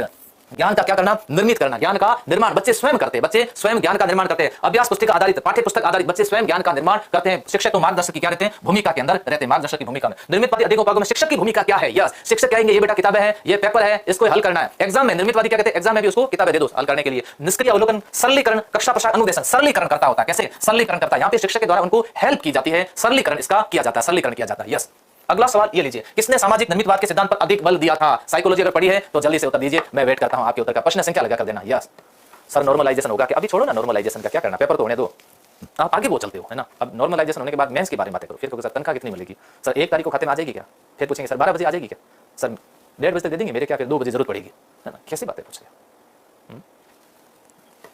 तीन उत्तर दे रहे। लेव वाई गोस्की, बहुत बढ़िया बात है, लेव वाई गोस्की, बहुत अच्छी बात है। 170 प्रश्न पे आ चुके हैं। भाषा प्रयोगशाला में नहीं होता है, भाषा प्रयोगशाला में क्या नहीं होता है? Mobile phone, microphone, tap recorder, video recorder. Video recorder होगा क्या भाषा है? टैप रिकॉर्डर होगा, बिल्कुल होगा। माइक्रोफोन होगा, micro, mobile phone not allow, तो यहां पर आपके उत्तर होगा कौन सा, मोबाइल फोन अलाउ नहीं होगा। यस भाषा शिक्षण में सर्वदर्शी साधनों के प्रयोग का मुख्य उद्देश्य क्या होना चाहिए? लैंग्वेज, भाषा दोनों में पूछा जा सकता है, संस्कृत है तो भी, इंग्लिश है तो भी, हिंदी है तो भी, सभी में पूछा जा सकता है। शिक्षण में विविधता लाना, विद्यार्थियों को विभिन्न इंद्रियों को क्रियाशील बनाना, रोचकता का संचार करना, मनोरंजन करना। विद्यार्थियों में विभिन्न इंद्रियों में क्या लाना है, क्रियाशीलता लाना है, क्रियाशीलता लाना। यस क्रियाशीलता लाना। इनमें से कौन सी शिक्षण सामग्री के अंतर्गत नहीं आता? शिक्षण सामग्री में कौन सा नहीं आता? Film strip, linguaphone, disc recorder, tape recorder, ये सब आता है। फिल्म स्ट्रिप ये नहीं आता शिक्षण सामग्री के अंदर। शैक्षिक गतिविधियों के अंदर इसको शामिल किया जा सकता है, शैक्षिक गतिविधियों में। यस अगला सवाल आपके सामने स्क्रीन पर, उपकरण जिसके द्वारा विषय वस्तु संबंधी संदर्भ स्रोत अथवा चित्र को बड़े आकार में प्रस्तुत किया जा सके उसे हम क्या बोलते हैं? ओवरहेड प्रोजेक्टर कहते हैं। ट्रांसपेरेंसी इसके अंदर लगाई जाती है, क्या ट्रांसपेरेंसी? प्रोजेक्टर कहते हैं, प्रोजेक्टर के अंदर चित्र, फिल्म चित्र वगैरह दिखाया जाता है। चलचित्र कहते हैं, जिसे फिल्म कह सकते हैं, या एपिडायस्कोप कहते हैं। क्या होगा उसका उत्तर? एपिडायस्कोप होगा। क्या होगा? एपिडायस्कोप राइट होगा इसका उत्तर। ये लीजिए अगला सवाल आपके सामने है, इनमें से कौन सा कथन सही है? कथन सही कौन सा है? सर्वे दृश्य सामग्री विद्यार्थी छात्रों के लिए उपयोगी है। चार्ट एंड ग्राफ सर्वे दृश्य, गलत, ऐसा नहीं कहना चाहिए क्योंकि ये सिर्फ दृश्य है। चार्ट का प्रयोग केवल सामाजिक में किया जाता है, जरूरी है क्या? सामाजिक में किया जाता है। शिक्षण में कुशलता के लिए सर्वे दृश्य सामग्री महत्वपूर्ण नहीं। अरे है तो ये भी तो गलत है, तो उत्तर हो जाएगा कितने नंबर? 1 नंबर। ये भी एक तरीका उत्तर देने का, लंबा ऑप्शन देकर के मत दो मेरे गुरुजी, क्योंकि ये उत्तर गलत है। ये क्या है? गलत, हम नहीं तो पढ़ते नहीं है। अनुष्का ने दिया 174 का 1 राइट है। यस सावर गुर्जर, राजवीर कौर का भी उत्तर 1 सही है। ओवरहेड प्रोजेक्टर का कक्षा में उपयोग करने का प्रमुख उद्देश्य अध्यापक के काम के भार को कम होता है, अध्यापक काम के भार की वृद्धि करता है लेकिन विद्यार्थियों को प्रेरित करता है, अध्यापक के लिए शिक्षण को रुचिकर बनाता है, शिक्षण अधिगम प्रक्रिया को और अधिक प्रभावी बनाता है। यस और अधिक क्या बनाता है? प्रभावी बनाता है। ट्रांसपेरेंसी उसके ऊपर रखी जाती है, उसका चित्र बोर्ड पर आ जाता है सामने। जैसे मानचित्र को समझाना है तो आसानी से समझा सकते हैं, ये थोड़ा रुचिकर और प्रभावी बनाता है। एडवांस ऑर्गेनाइजर प्रतिरूप जिन्होंने दिया था, यस एडवांस ऑर्गेनाइजर है ना। एडवांस का मतलब होता है अग्रिम, क्या होता है? अग्रिम है ना। व्यवस्थापक, अग्रिम व्यवस्था मतलब बच्चे को पढ़ाने से पहले कुछ बातें बता देना, जिसको ये मॉडल के रूप में जानते हैं। पियाजे ने दिया, आसू बेल के द्वारा दिया गया, या रिचर्ड सकमैन ने दिया, या फिर डीवी के द्वारा दिया गया था। जल्दी से बताओ, फटाफट उत्तर आना चाहिए।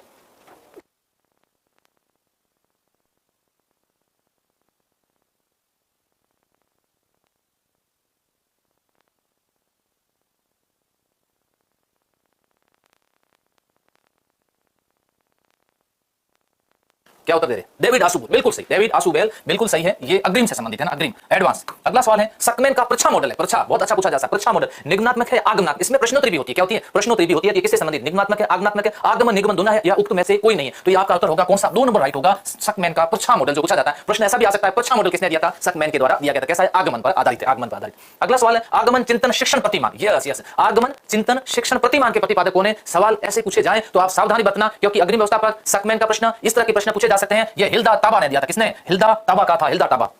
कैसे कुछ मैंने छाटे ताकि आपको बड़ी अच्छा लगे। अब आता है जॉन पी डिके को। क्या नाम है? जॉन पी डिके को। दुर्गे सुधा कह रहे सर हमें आप पर पूरा भरोसा, बिल्कुल मेरी कोशिश पूरी है। आपको अच्छे सवाल लाया हूं आज, आप खुद कह सकते हो। बुनियादी शिक्षण प्रतिमान, ऐतिहासिक शिक्षण, मनोवैज्ञानिक शिक्षण या दार्शनिक। तो ये जॉन पी डिके को जो है मनोवैज्ञानिक शिक्षण प्रतिमान दिया था। मैंने 2-3 सवाल मॉडल है ना इसके छाटे हैं, प्रतिमान जिसको मॉडल कहते हैं। मुझे लगा कि आपको इसकी जानकारी दे दूं। संपत्ति लब्धि प्रतिमान किसने प्रतिपादित किया था? हिल्ला रावत ने किया था, जेरोम ब्रुनर ने किया था, रिचर्ड सुचमैन ने किया था, या पॉल रॉजर्स ने किया था? तो ये संपत्ति संबंधी आता है, ये किसका होगा? जेरोम ब्रुनर का होगा। और अग्रिम आता है, एडवांस आता है तो डेविड आशुबेल का होगा। जेरोम ब्रुनर, डेविड आशुबेल को अगर आप मनोविज्ञान में पढ़ोगे तो ये आधुनिक संज्ञानवादी माने जाते हैं। ये कॉग्निटिव थ्योरी पर आधारित ही है, ये सारा कॉन्सेप्ट इसी से संबंधित है। डेविड आशुबेल ने किस शिक्षण प्रतिमान को विकसित किया? फिर देखो वहां इंग्लिश में लिखा हुआ है एडवांस, या हिंदी में वापस लिखा हुआ अग्रिम व्यवस्थापक के नाम से जानते हैं। वैज्ञानिक परीक्षा मॉडल देख लीजिए, वैज्ञानिक परीक्षा, परिपरीक्षा मॉडल। यहां वैज्ञानिक परीक्षा, केवल परीक्षा का प्रश्न आता है तो सकमैन का होगा। किसका होगा? सकमैन का होगा। यस गौरव जहांगीर, नॉर्मलाइजेशन अब कह नहीं सकते, पेपर अगर अलग अलग लेवल हुए तो हो सकता है ना। अब आपको जवाब दे देता हूं बस। जोसेफ जे श्वाब ने दिया था, जोसेफ जे श्वाब के द्वारा दिया गया था। अनुदेशन का प्रणाली उपागम। अनुदेशन शिक्षक केंद्रित है, अनुदेशन बाल केंद्रित है, कक्षा कक्ष केंद्रित है, या समस्या केंद्रित है? जब समस्या नहीं आएगी तो शिक्षक अनुदेशन क्यों देंगे? शिक्षक बच्चों को निर्देश क्यों देंगे? निर्देश तो तब देंगे जब क्या आएगी? समस्या आएगी। तो समस्या केंद्रित है। कैसा केंद्रित है? अनुदेशन समस्या केंद्रित है। याद रखना। उत्तर दिया कितने नंबर? 4 नंबर दिया क्या सभी ने? यस वेरी गुड, बहुत बढ़िया बात है मेरे लाडलों। आपका विश्वास, प्रेम, सहयोग, स्नेह सब बना रहेगा, हमें ऊर्जा मिलती रहती है। हम और अच्छे तरीके से आपके सामने हम 200 प्रश्नों की ओर अपन बढ़ चुके हैं। प्रश्न संख्या 184 पे आ गए हैं। बताओ इसके साथ साथ और भी मैंने कितनी व्याख्या की है, तो सभी मिलाकर के अपन 500 से ज्यादा प्रश्नों को आज क्या कर रहे हैं? सुन रहे हैं, समझने की कोशिश कर रहे हैं। पाठ्य पुस्तक कक्षा शिक्षण का प्रमुख प्रमुख साधन है। कौन सा कथन कथन सही नहीं है ना, या कथन सही नहीं है। पाठ्यपुस्तक कक्षा शिक्षण का प्रमुख साधन है। पाठ्यपुस्तक विद्यार्थी और शिक्षक दोनों के लिए आधारभूत है। पाठ्यपुस्तक शिक्षण का साधन है, साध्य नहीं है। पाठ्यपुस्तक साधन है, तो ठीक है। पाठ्यपुस्तक शिक्षण का साध्य साध्य नहीं हो सकती। पाठ्यपुस्तक साध्य नहीं हो सकती है। साध्य क्या है? साध्य है हमारा रेट, ये लक्ष्य है, इसको हम कहेंगे साध्य। साध्य को प्राप्त करने के जो भी साधन होते हैं, जैसे पाठ्यपुस्तक है ना, कोई भी एक पुस्तक ये साधन है। मैं भी आपके लिए एक साधन ही हूं जो आपका सहयोग कर रहा हूं। अगला सवाल ये लीजिए, पाठ्यपुस्तक की विषय वस्तु का प्रस्तुतिकरण नहीं होना चाहिए, ज्ञात से अज्ञात की ओर होना चाहिए। पाठ्यपुस्तक का प्रस्तुतिकरण हमेशा ज्ञात से अज्ञात की ओर होना चाहिए, स्थूल से सूक्ष्म की ओर होना चाहिए, सरल से कठिन। कोई भी पाठ्यपुस्तक ऐसी नहीं होनी चाहिए जो कैसी हो, कठिन से सरल की ओर, ऐसा नहीं होना चाहिए। यस यस यस, ऐसा नहीं होना चाहिए। गणित की अच्छी पाठ्यपुस्तक के चयन के समय हमें किस बात का ध्यान रखना चाहिए? प्रश्नावली के सारे प्रश्न हल किए हुए हो, पर्याप्त मात्रा उदाहरण प्रश्नावली में प्रश्न हो, ज्यादा उदाहरण तो प्रश्नावली में प्रश्न कम हो, उदाहरण का कम तो प्रश्नावली प्रश्न ज्यादा हो, पर्याप्त मात्रा उदाहरण और प्रश्नावली होनी चाहिए, ऐसा होना चाहिए। पाठ्यपुस्तक की विषय वस्तु का प्रस्तुतिकरण नहीं होना चाहिए, यह सवाल आ चुका है, आगे बढ़ते हैं। कठिन से सरल नहीं होना चाहिए। शिक्षक की सिफारिश, शिक्षक की शिक्षार्थी के प्रति प्राथमिक जवाबदेही क्या है? शिक्षक की शिक्षार्थी के प्रति प्राथमिक जवाबदेही क्या है? बौद्धिक विकास है, सर्वांगीण विकास है, शारीरिक विकास है, मूल्य विकास है। 1 और 2 बौद्धिक विकास, सर्वांगीण विकास, 2 और 3 सर्वांगीण विकास, शारीरिक विकास, केवल 4 मूल्य विकास, केवल 2 सर्वांगीण विकास। अब देखते हैं किसका उत्तर आता है। यस यस, तो हाँ ये होगा आपका नंबर 4। ये केवल 2 कैसा विकास? सर्वांगीण विकास, सर्वांगीण विकास, ये राइट है।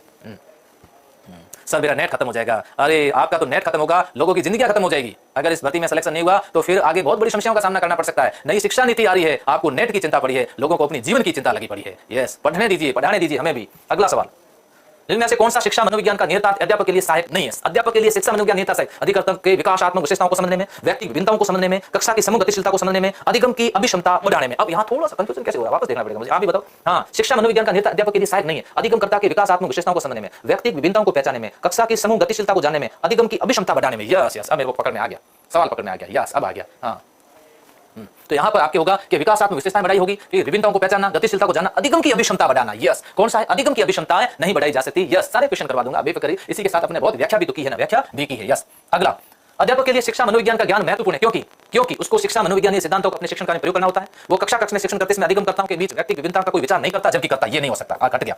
शिक्षण व्यवस्था में मानवीय विकास के नियमों का स्थान नहीं है, ये भी हट गया। उसके शिक्षण व्यवस्था का अधिगम प्रक्रिया से कोई संबंध नहीं है, ये भी। उत्तर हो गया कितने नंबर? 1 नंबर राइट हो गया। ऐसे राइट दिया जाता है। एक प्रभावी शिक्षक अपने अधिगमकर्ताओं को सामूहिक क्रियाओं में सम्मिलित करते हैं, क्योंकि इससे सीखना सुगम बनाने के अतिरिक्त ये विकास करता है संघर्ष, सामाजिकरण, मूल्य द्वंद या फिर दुश्चिंता। ये ऐसा करते हैं ना, क्या करते हैं? अधिकर्ता सामूहिक क्रियाओं में। कैसी क्रियाओं में? सामूहिक क्रियाओं में। ये देखो, कैसी क्रियाओं में? सामूहिक क्रियाओं में। तो क्या होगा? सामाजिकरण होगा। क्या होगा? सामाजिकरण होगा। उत्तर होगा कितने नंबर? 2 नंबर राइट होगा। शिक्षक असहानुभूतिपूर्ण तथा कठोर दृष्टिकोण किसको प्रभावित करेगा? स्वास्थ्य को, समायोजन को, गृह कार्य को, अभिरुचि को। ऐसा होना, शिक्षक असहानुभूतिकरण और कठोर व्यवहार करे तो बच्चे का समायोजन प्रभावित होगा, नहीं होगा? समायोजन प्रभावित होगा, बच्चे डरने लग जाते हैं, कांपने लग जाते हैं। मैं एक विद्यालय के अंदर था, एक बच्चे को एक शिक्षक के द्वारा पीटा गया, उस बच्चे ने विद्यालय छोड़ दिया, और जब उसके पेरेंट्स लाते थे तो बहुत डर लगता था, उसको बहुत डर लगता है, उसका समायोजन करना मुश्किल हो जाता है। इसलिए शिक्षक को इतना कठोर भी नहीं होना चाहिए। एक अध्यापक किसी भी समूह में समुदाय आधारित व्यक्तिगत विभिन्नताओं को समझ सकता है, आंखों के संपर्क के आधार पर, बुद्धि के आधार पर, भाषा अभिव्यक्ति के आधार पर, गृह कार्य के आधार पर। ये क्या पूछ रहे? समुदाय को समझना है। क्या आंखों के आधार पर समझेंगे? क्या आंखों के आधार पर समझाए? समुदाय समझाना, आंखें ज्यादा मटकाई तो समुदाय वाले समझा देंगे, इसलिए ज्यादा आंखों को नहीं मटकाना है। क्या करना है? भाषा और अभिव्यक्ति के आधार पर। किसके आधार पर? भाषा और अभिव्यक्ति के आधार पर। अपना कौशल अच्छा होना चाहिए। समग्र और सतत मूल्यांकन, यह CCE आ गया, CCE आ गया। 2009 के अंदर इसकी शुरुआत होती है। कहां? CBSE विद्यालय के अंदर, राजस्थान गवर्नमेंट में 2010-11 के अंदर इसकी शुरुआत होती है। CCE मूल्यांकन में से कौन सा घटक नहीं है? विद्यार्थी के लिए उपयोगी परंतु शिक्षक के लिए भार है। अरे मुझे तो लगता है पहला ही गलत है। शिक्षक के लिए कौन सा भार है? ये तो बहुत अच्छा है। शिक्षक और विद्यार्थी के बीच निकट संबंध आवश्यक है, शिक्षण के दौरान भी संभव है। यस, से विद्यार्थी के व्यक्तित्व का विकास होता है, बिल्कुल होता है। ये तो सारी बातें सही है, सारी बातें सही है। क्या है? जांचना है, परखना है, परीक्षा लेना है या निर्णय देना है। मूल्यांकन का अर्थ है क्या है? निर्णय देना। मूल्यांकन का अर्थ है यदि एक परीक्षण को एक समूह पर 2 या 3 बार प्रशासित किया जाए, 2 या 3 बार। क्या है? एक पेपर है, ये ऐसे समझना, एक पेपर है और एक ये समूह है। एक बार पेपर लिया, दूसरी बार लिया, तीसरी बार लिया। हर बार समूह के छात्रों के अंक में निश्चितता है, तो उसमें कौन सी विशेषता है? वस्तुनिष्ठता है, विश्वसनीयता है, विभेदनशीलता है या वेदता है? तो मैं इसको आपको एक बार क्लियर कर देता हूं। ये प्रश्न आपके क्लियर कर देता हूं। कैसे है? इसमें है, इसका उत्तर होगा विश्वसनीयता। कैसा है? विश्वसनीयता। अगर शिक्षक के भाव निहित नहीं है, भाव तो है वस्तुनिष्ठता, और जिस उद्देश्य के लिए बनाया गया उस उद्देश्य की पूर्ति कर रहा है वो है वेदता, और भिन्न अंतर है इसमें, है ना, अंतर मिलता है तो उसे बोलते हैं विभेद। विभेद उत्तर होगा इसके अंदर विश्वसनीयता। मूल्यांकन का उद्देश्य बालकों को धीमी गति से सीखने वाले प्रतिभाशाली बालकों के रूप में लेबल करना, जिन बालकों को उपचारात्मक आवश्यकता है उनकी पहचान करना, ये पहचान करना, अधिगम की कठिनाइयों व समस्याओं वाले क्षेत्रों का पता लगाना, उत्पादक जीवन जीने के लिए शिक्षा किस सीमा तक तैयार की गई। यस यस यस, उसका पुष्टि पोषण करना, उसका क्या करना है? पुष्टि। उपचारात्मक शिक्षण की आवश्यकता पहचान करना इनका काम नहीं होता है ना। यस, तो यहाँ उत्पादक जीवन जीने के लिए शिक्षा किस सीमा तक गई उसकी पहचान करना। मूल्यांकन उपयोगी है विद्यार्थी की प्रगति जानने में, विद्यार्थी की कक्षा उपस्थिति जानने में, विद्यार्थी के आचरण जानने में, विद्यार्थी के सभी पक्षों के लिए मूल्यांकन जरूरी है। इसलिए मूल्यांकन में 2 आते हैं, एक सी और एक सी, तब जाकर के बनता है ई। क्या बनता है? सी का मतलब सतत और सी का मतलब व्यापक मूल्यांकन है। मूल्यांकन बिग कॉन्सेप्ट है ना, बड़ा कॉन्सेप्ट। इनमें से सभी इसका उत्तर राइट होगा। और 199, यस 199 तक अपन पहुंच चुके हैं। मूल्यांकन का मुख्य उद्देश्य अनुशासन बनाए रखना, केवल परीक्षा करवाना, केवल प्रश्न पत्र बनवाना, अधिगम का उपलब्धि जानना एवं सुधार लाना। तो यहाँ पर मूल्यांकन का मुख्य उद्देश्य अनुशासन बनाए रखना, केवल परीक्षा करवाना, केवल प्रश्न पत्र बनाना, या फिर अधिगमकर्ता की उपलब्धि जानना और उसमें सुधार लाना। उपलब्धि जानना और उसके अंदर क्या जाना? सुधार लाना। इनमें से कौन सा गुणात्मक परीक्षा नहीं है? ये निरीक्षण, जांच, सूची, स्टिंग, ये स्किल जो है ना, ये सब कैसे गुणात्मक है? वस्तुनिष्ठ प्रश्न, प्रश्न गुणात्मक नहीं कह सकते। इस निरीक्षण, ये सब मेथड है, ये क्या है? मेथड है, परीक्षा नहीं है। अगला सवाल, अच्छी परीक्षा में आवश्यक है विश्वसनीयता, वस्तुनिष्ठता, वेदता और विभेदीकरण, ये सब होने चाहिए। अब उसको परीक्षा को हम कैसी परीक्षा मान सकते हैं? अच्छी परीक्षा मान सकते हैं। 201 नंबर तक अपन पहुंच चुके हैं, यस, अच्छी परीक्षा मान सकते हैं। अगला सवाल लीजिए, मूल्यांकन में शामिल है। मैंने आपको थोड़ी देर पहले आपको कहा था, मूल्यांकन के आकलन होता है, मूल्यांकन के अंदर मापन होता है, मूल्यांकन के अंदर मूल्य निर्धारण भी होता है, मूल्यांकन के अंदर अमापन भी होता है ना। जरूरी नहीं हर बात का मापन किया जाए, ये बहुत इंपॉर्टेंट प्रश्न है। मापन भी है, अमापन भी है, मूल्य निर्धारण भी है, और इसके अंदर उपयुक्त सभी राइट है, उपयुक्त सभी राइट। कई बार उसका मापन नहीं भी किया जाता, जैसे उसके चारित्रिक गुणों का कभी कोई मापन थोड़ा होता है। ईमानदारी का मापन कैसे करोगे? कहोगे कि अशोक के अंदर 25% ईमानदारी है, 30% ये है, ऐसा होगा क्या? नहीं होगा ना। तो फिर उत्तर होगा 4 नंबर।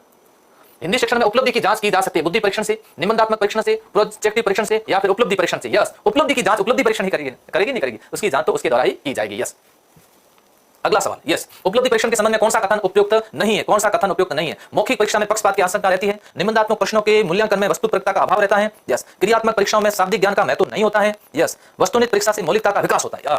उपयुक्त नहीं है। क्यों? क्योंकि वस्तुनिष्ठ परीक्षा होगी उसमें मौलिकता का विकास कभी नहीं होगा। मौलिकता और नवीनता का विकास किसके अंदर होता है? आत्मनिष्ठ के अंदर होता है। किसमें होता है? आत्मनिष्ठ के अंदर होता है। इसका नंबर 4 नंबर है। यस, वर्तमान परीक्षा प्रणाली में दोष है। वर्तमान परीक्षा प्रणाली में किस प्रकार का दोष है? ये विद्यार्थियों द्वारा अर्जित योग्यता का सही मूल्यांकन नहीं करती है, इसमें संपूर्ण पाठ्यक्रम के अध्ययन की आवश्यकता नहीं होती है, इसमें अंकन का कोई सुनिश्चित मापदंड भी नहीं है। अब तो आ गया आपका सबसे फेवरेट ऑप्शन आ गया, जिसमें आप लोग फटाक से उत्तर दे देते हो, और वो कौन सा है? या सीखने के लिए आकलन, सीखने में आकलन अंतर बताया। बिल्कुल दिव्या जी, मैं अभी बता देता हूं, आप चिंता ना करें। सीखने के लिए और सीखने का आकलन आज क्लियर करके ही जाऊंगा। क्यों घबरा रहे हो? अगर नहीं गया क्लियर करके तो वापस भी आ जाऊंगा, लेकिन आपको आज क्लियर करवा दूंगा। यस, योगात्मक मूल्यांकन आ गया। कैसा आ गया? 2 प्रकार का मूल्यांकन होता है, 2 प्रकार। ये है योगात्मक, आपको समझा देता हूं ना। दूसरा होता है रचनात्मक, रचनात्मक, या फिर इसको बोलते हैं निर्माणात्मक, निर्माणात्मक बोलते हैं ना, एफ ए बोलते हैं। एफ ए मतलब फॉर्मेटिव असेसमेंट, ये है योगात्मक। योगात्मक इसको ऐसे बोलते हैं, सबमेटिव असेसमेंट बोलते हैं। ये जब काम बच्चा सीख रहा होता है तो ये कैसा आकलन है? ये सीखने के लिए। ये बच्चा जब सीख रहा होता है, ये सीखने के लिए, बच्चा अब सीख चुका है तो सीखने का आकलन है। योगात्मक कैसा है? ये है सीखने का आकलन, ये सीखने का आकलन। मैं हमेशा इसी तरह समझाता हूं। योग करना, लास्ट में क्या करना? योग करना। उसमें कहते हैं कि जैसे बच्चा सीख रहा है, पाठ निरंतर पढ़ रहा है, तो ये तो निर्माण हो रहा है। क्या हो रहा है? निर्माण हो रहा है। अब कितना हुआ जांचना है, तो इसे हम क्या बोलते हैं? ये योग कहते हैं। योगात्मक मूल्यांकन का उद्देश्य है समय विशेषण विभिन्न कार्यों पर विद्यार्थी ने कितना अच्छा निष्पादित किया का पता लगाना, कितना अच्छा किया पता लगाना। अधिगम को सुगम बनाना, ग्रेड न प्रदान करना, ग्रेड प्रदान किया जाता है। ऐसे विद्यार्थी का पता लगाना जो अपने साथियों के समक्ष संप्रति में कठिन अनुभव कर रहा नहीं।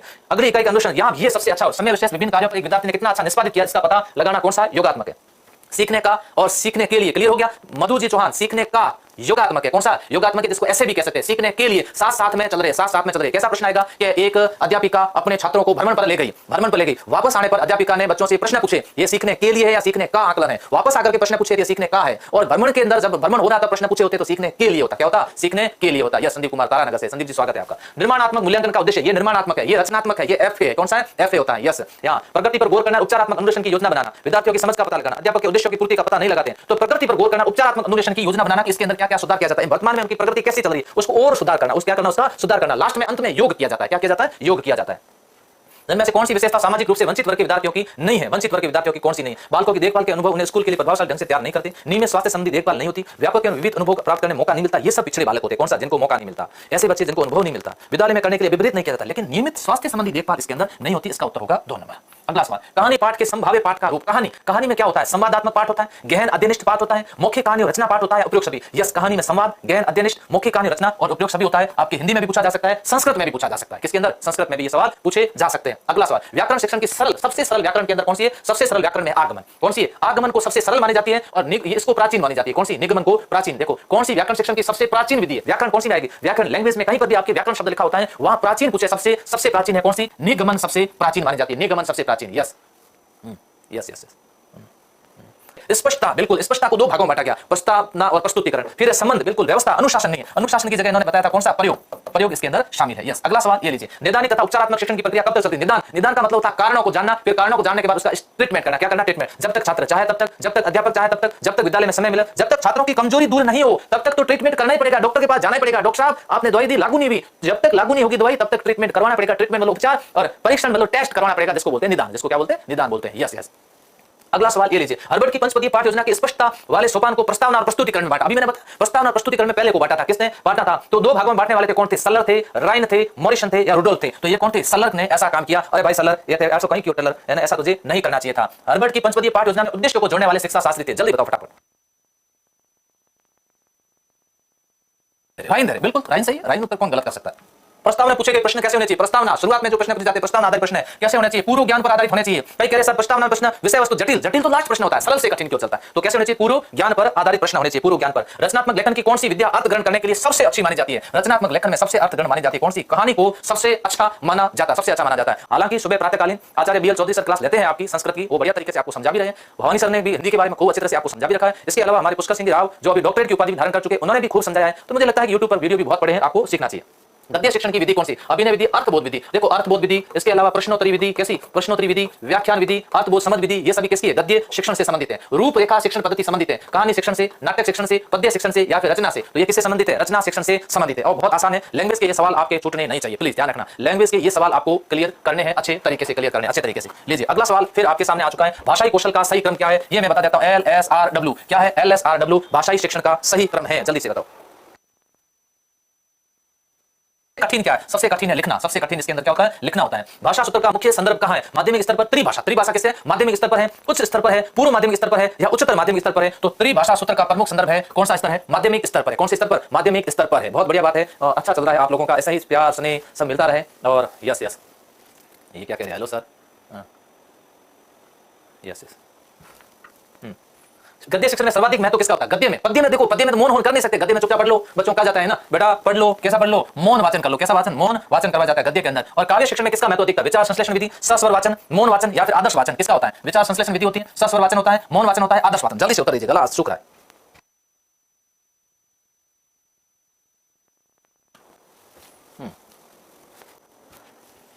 यस यस, तो आदर्श वाचन होता है। कैसा वाचन होता है, आदर्श वाचन इसके अंदर होता है, आदर्श वाचन होता है। और पेस्टोलॉजी की लेखन शिक्षण विधि थी, अनुकरण विधि, मॉन्टेसरी विधि, खेल विधि या फिर मौखिक विधि। तो पेस्टोलॉजी की जो लेखन शिक्षण विधि है वो किससे संबंधित रही है, उसको हम कहा गया किससे संबंधित, अनुकरण से संबंधित रही है। 224 पर गाड़ी को मैं अभी यही स्टॉप करता हूं और ब्रेक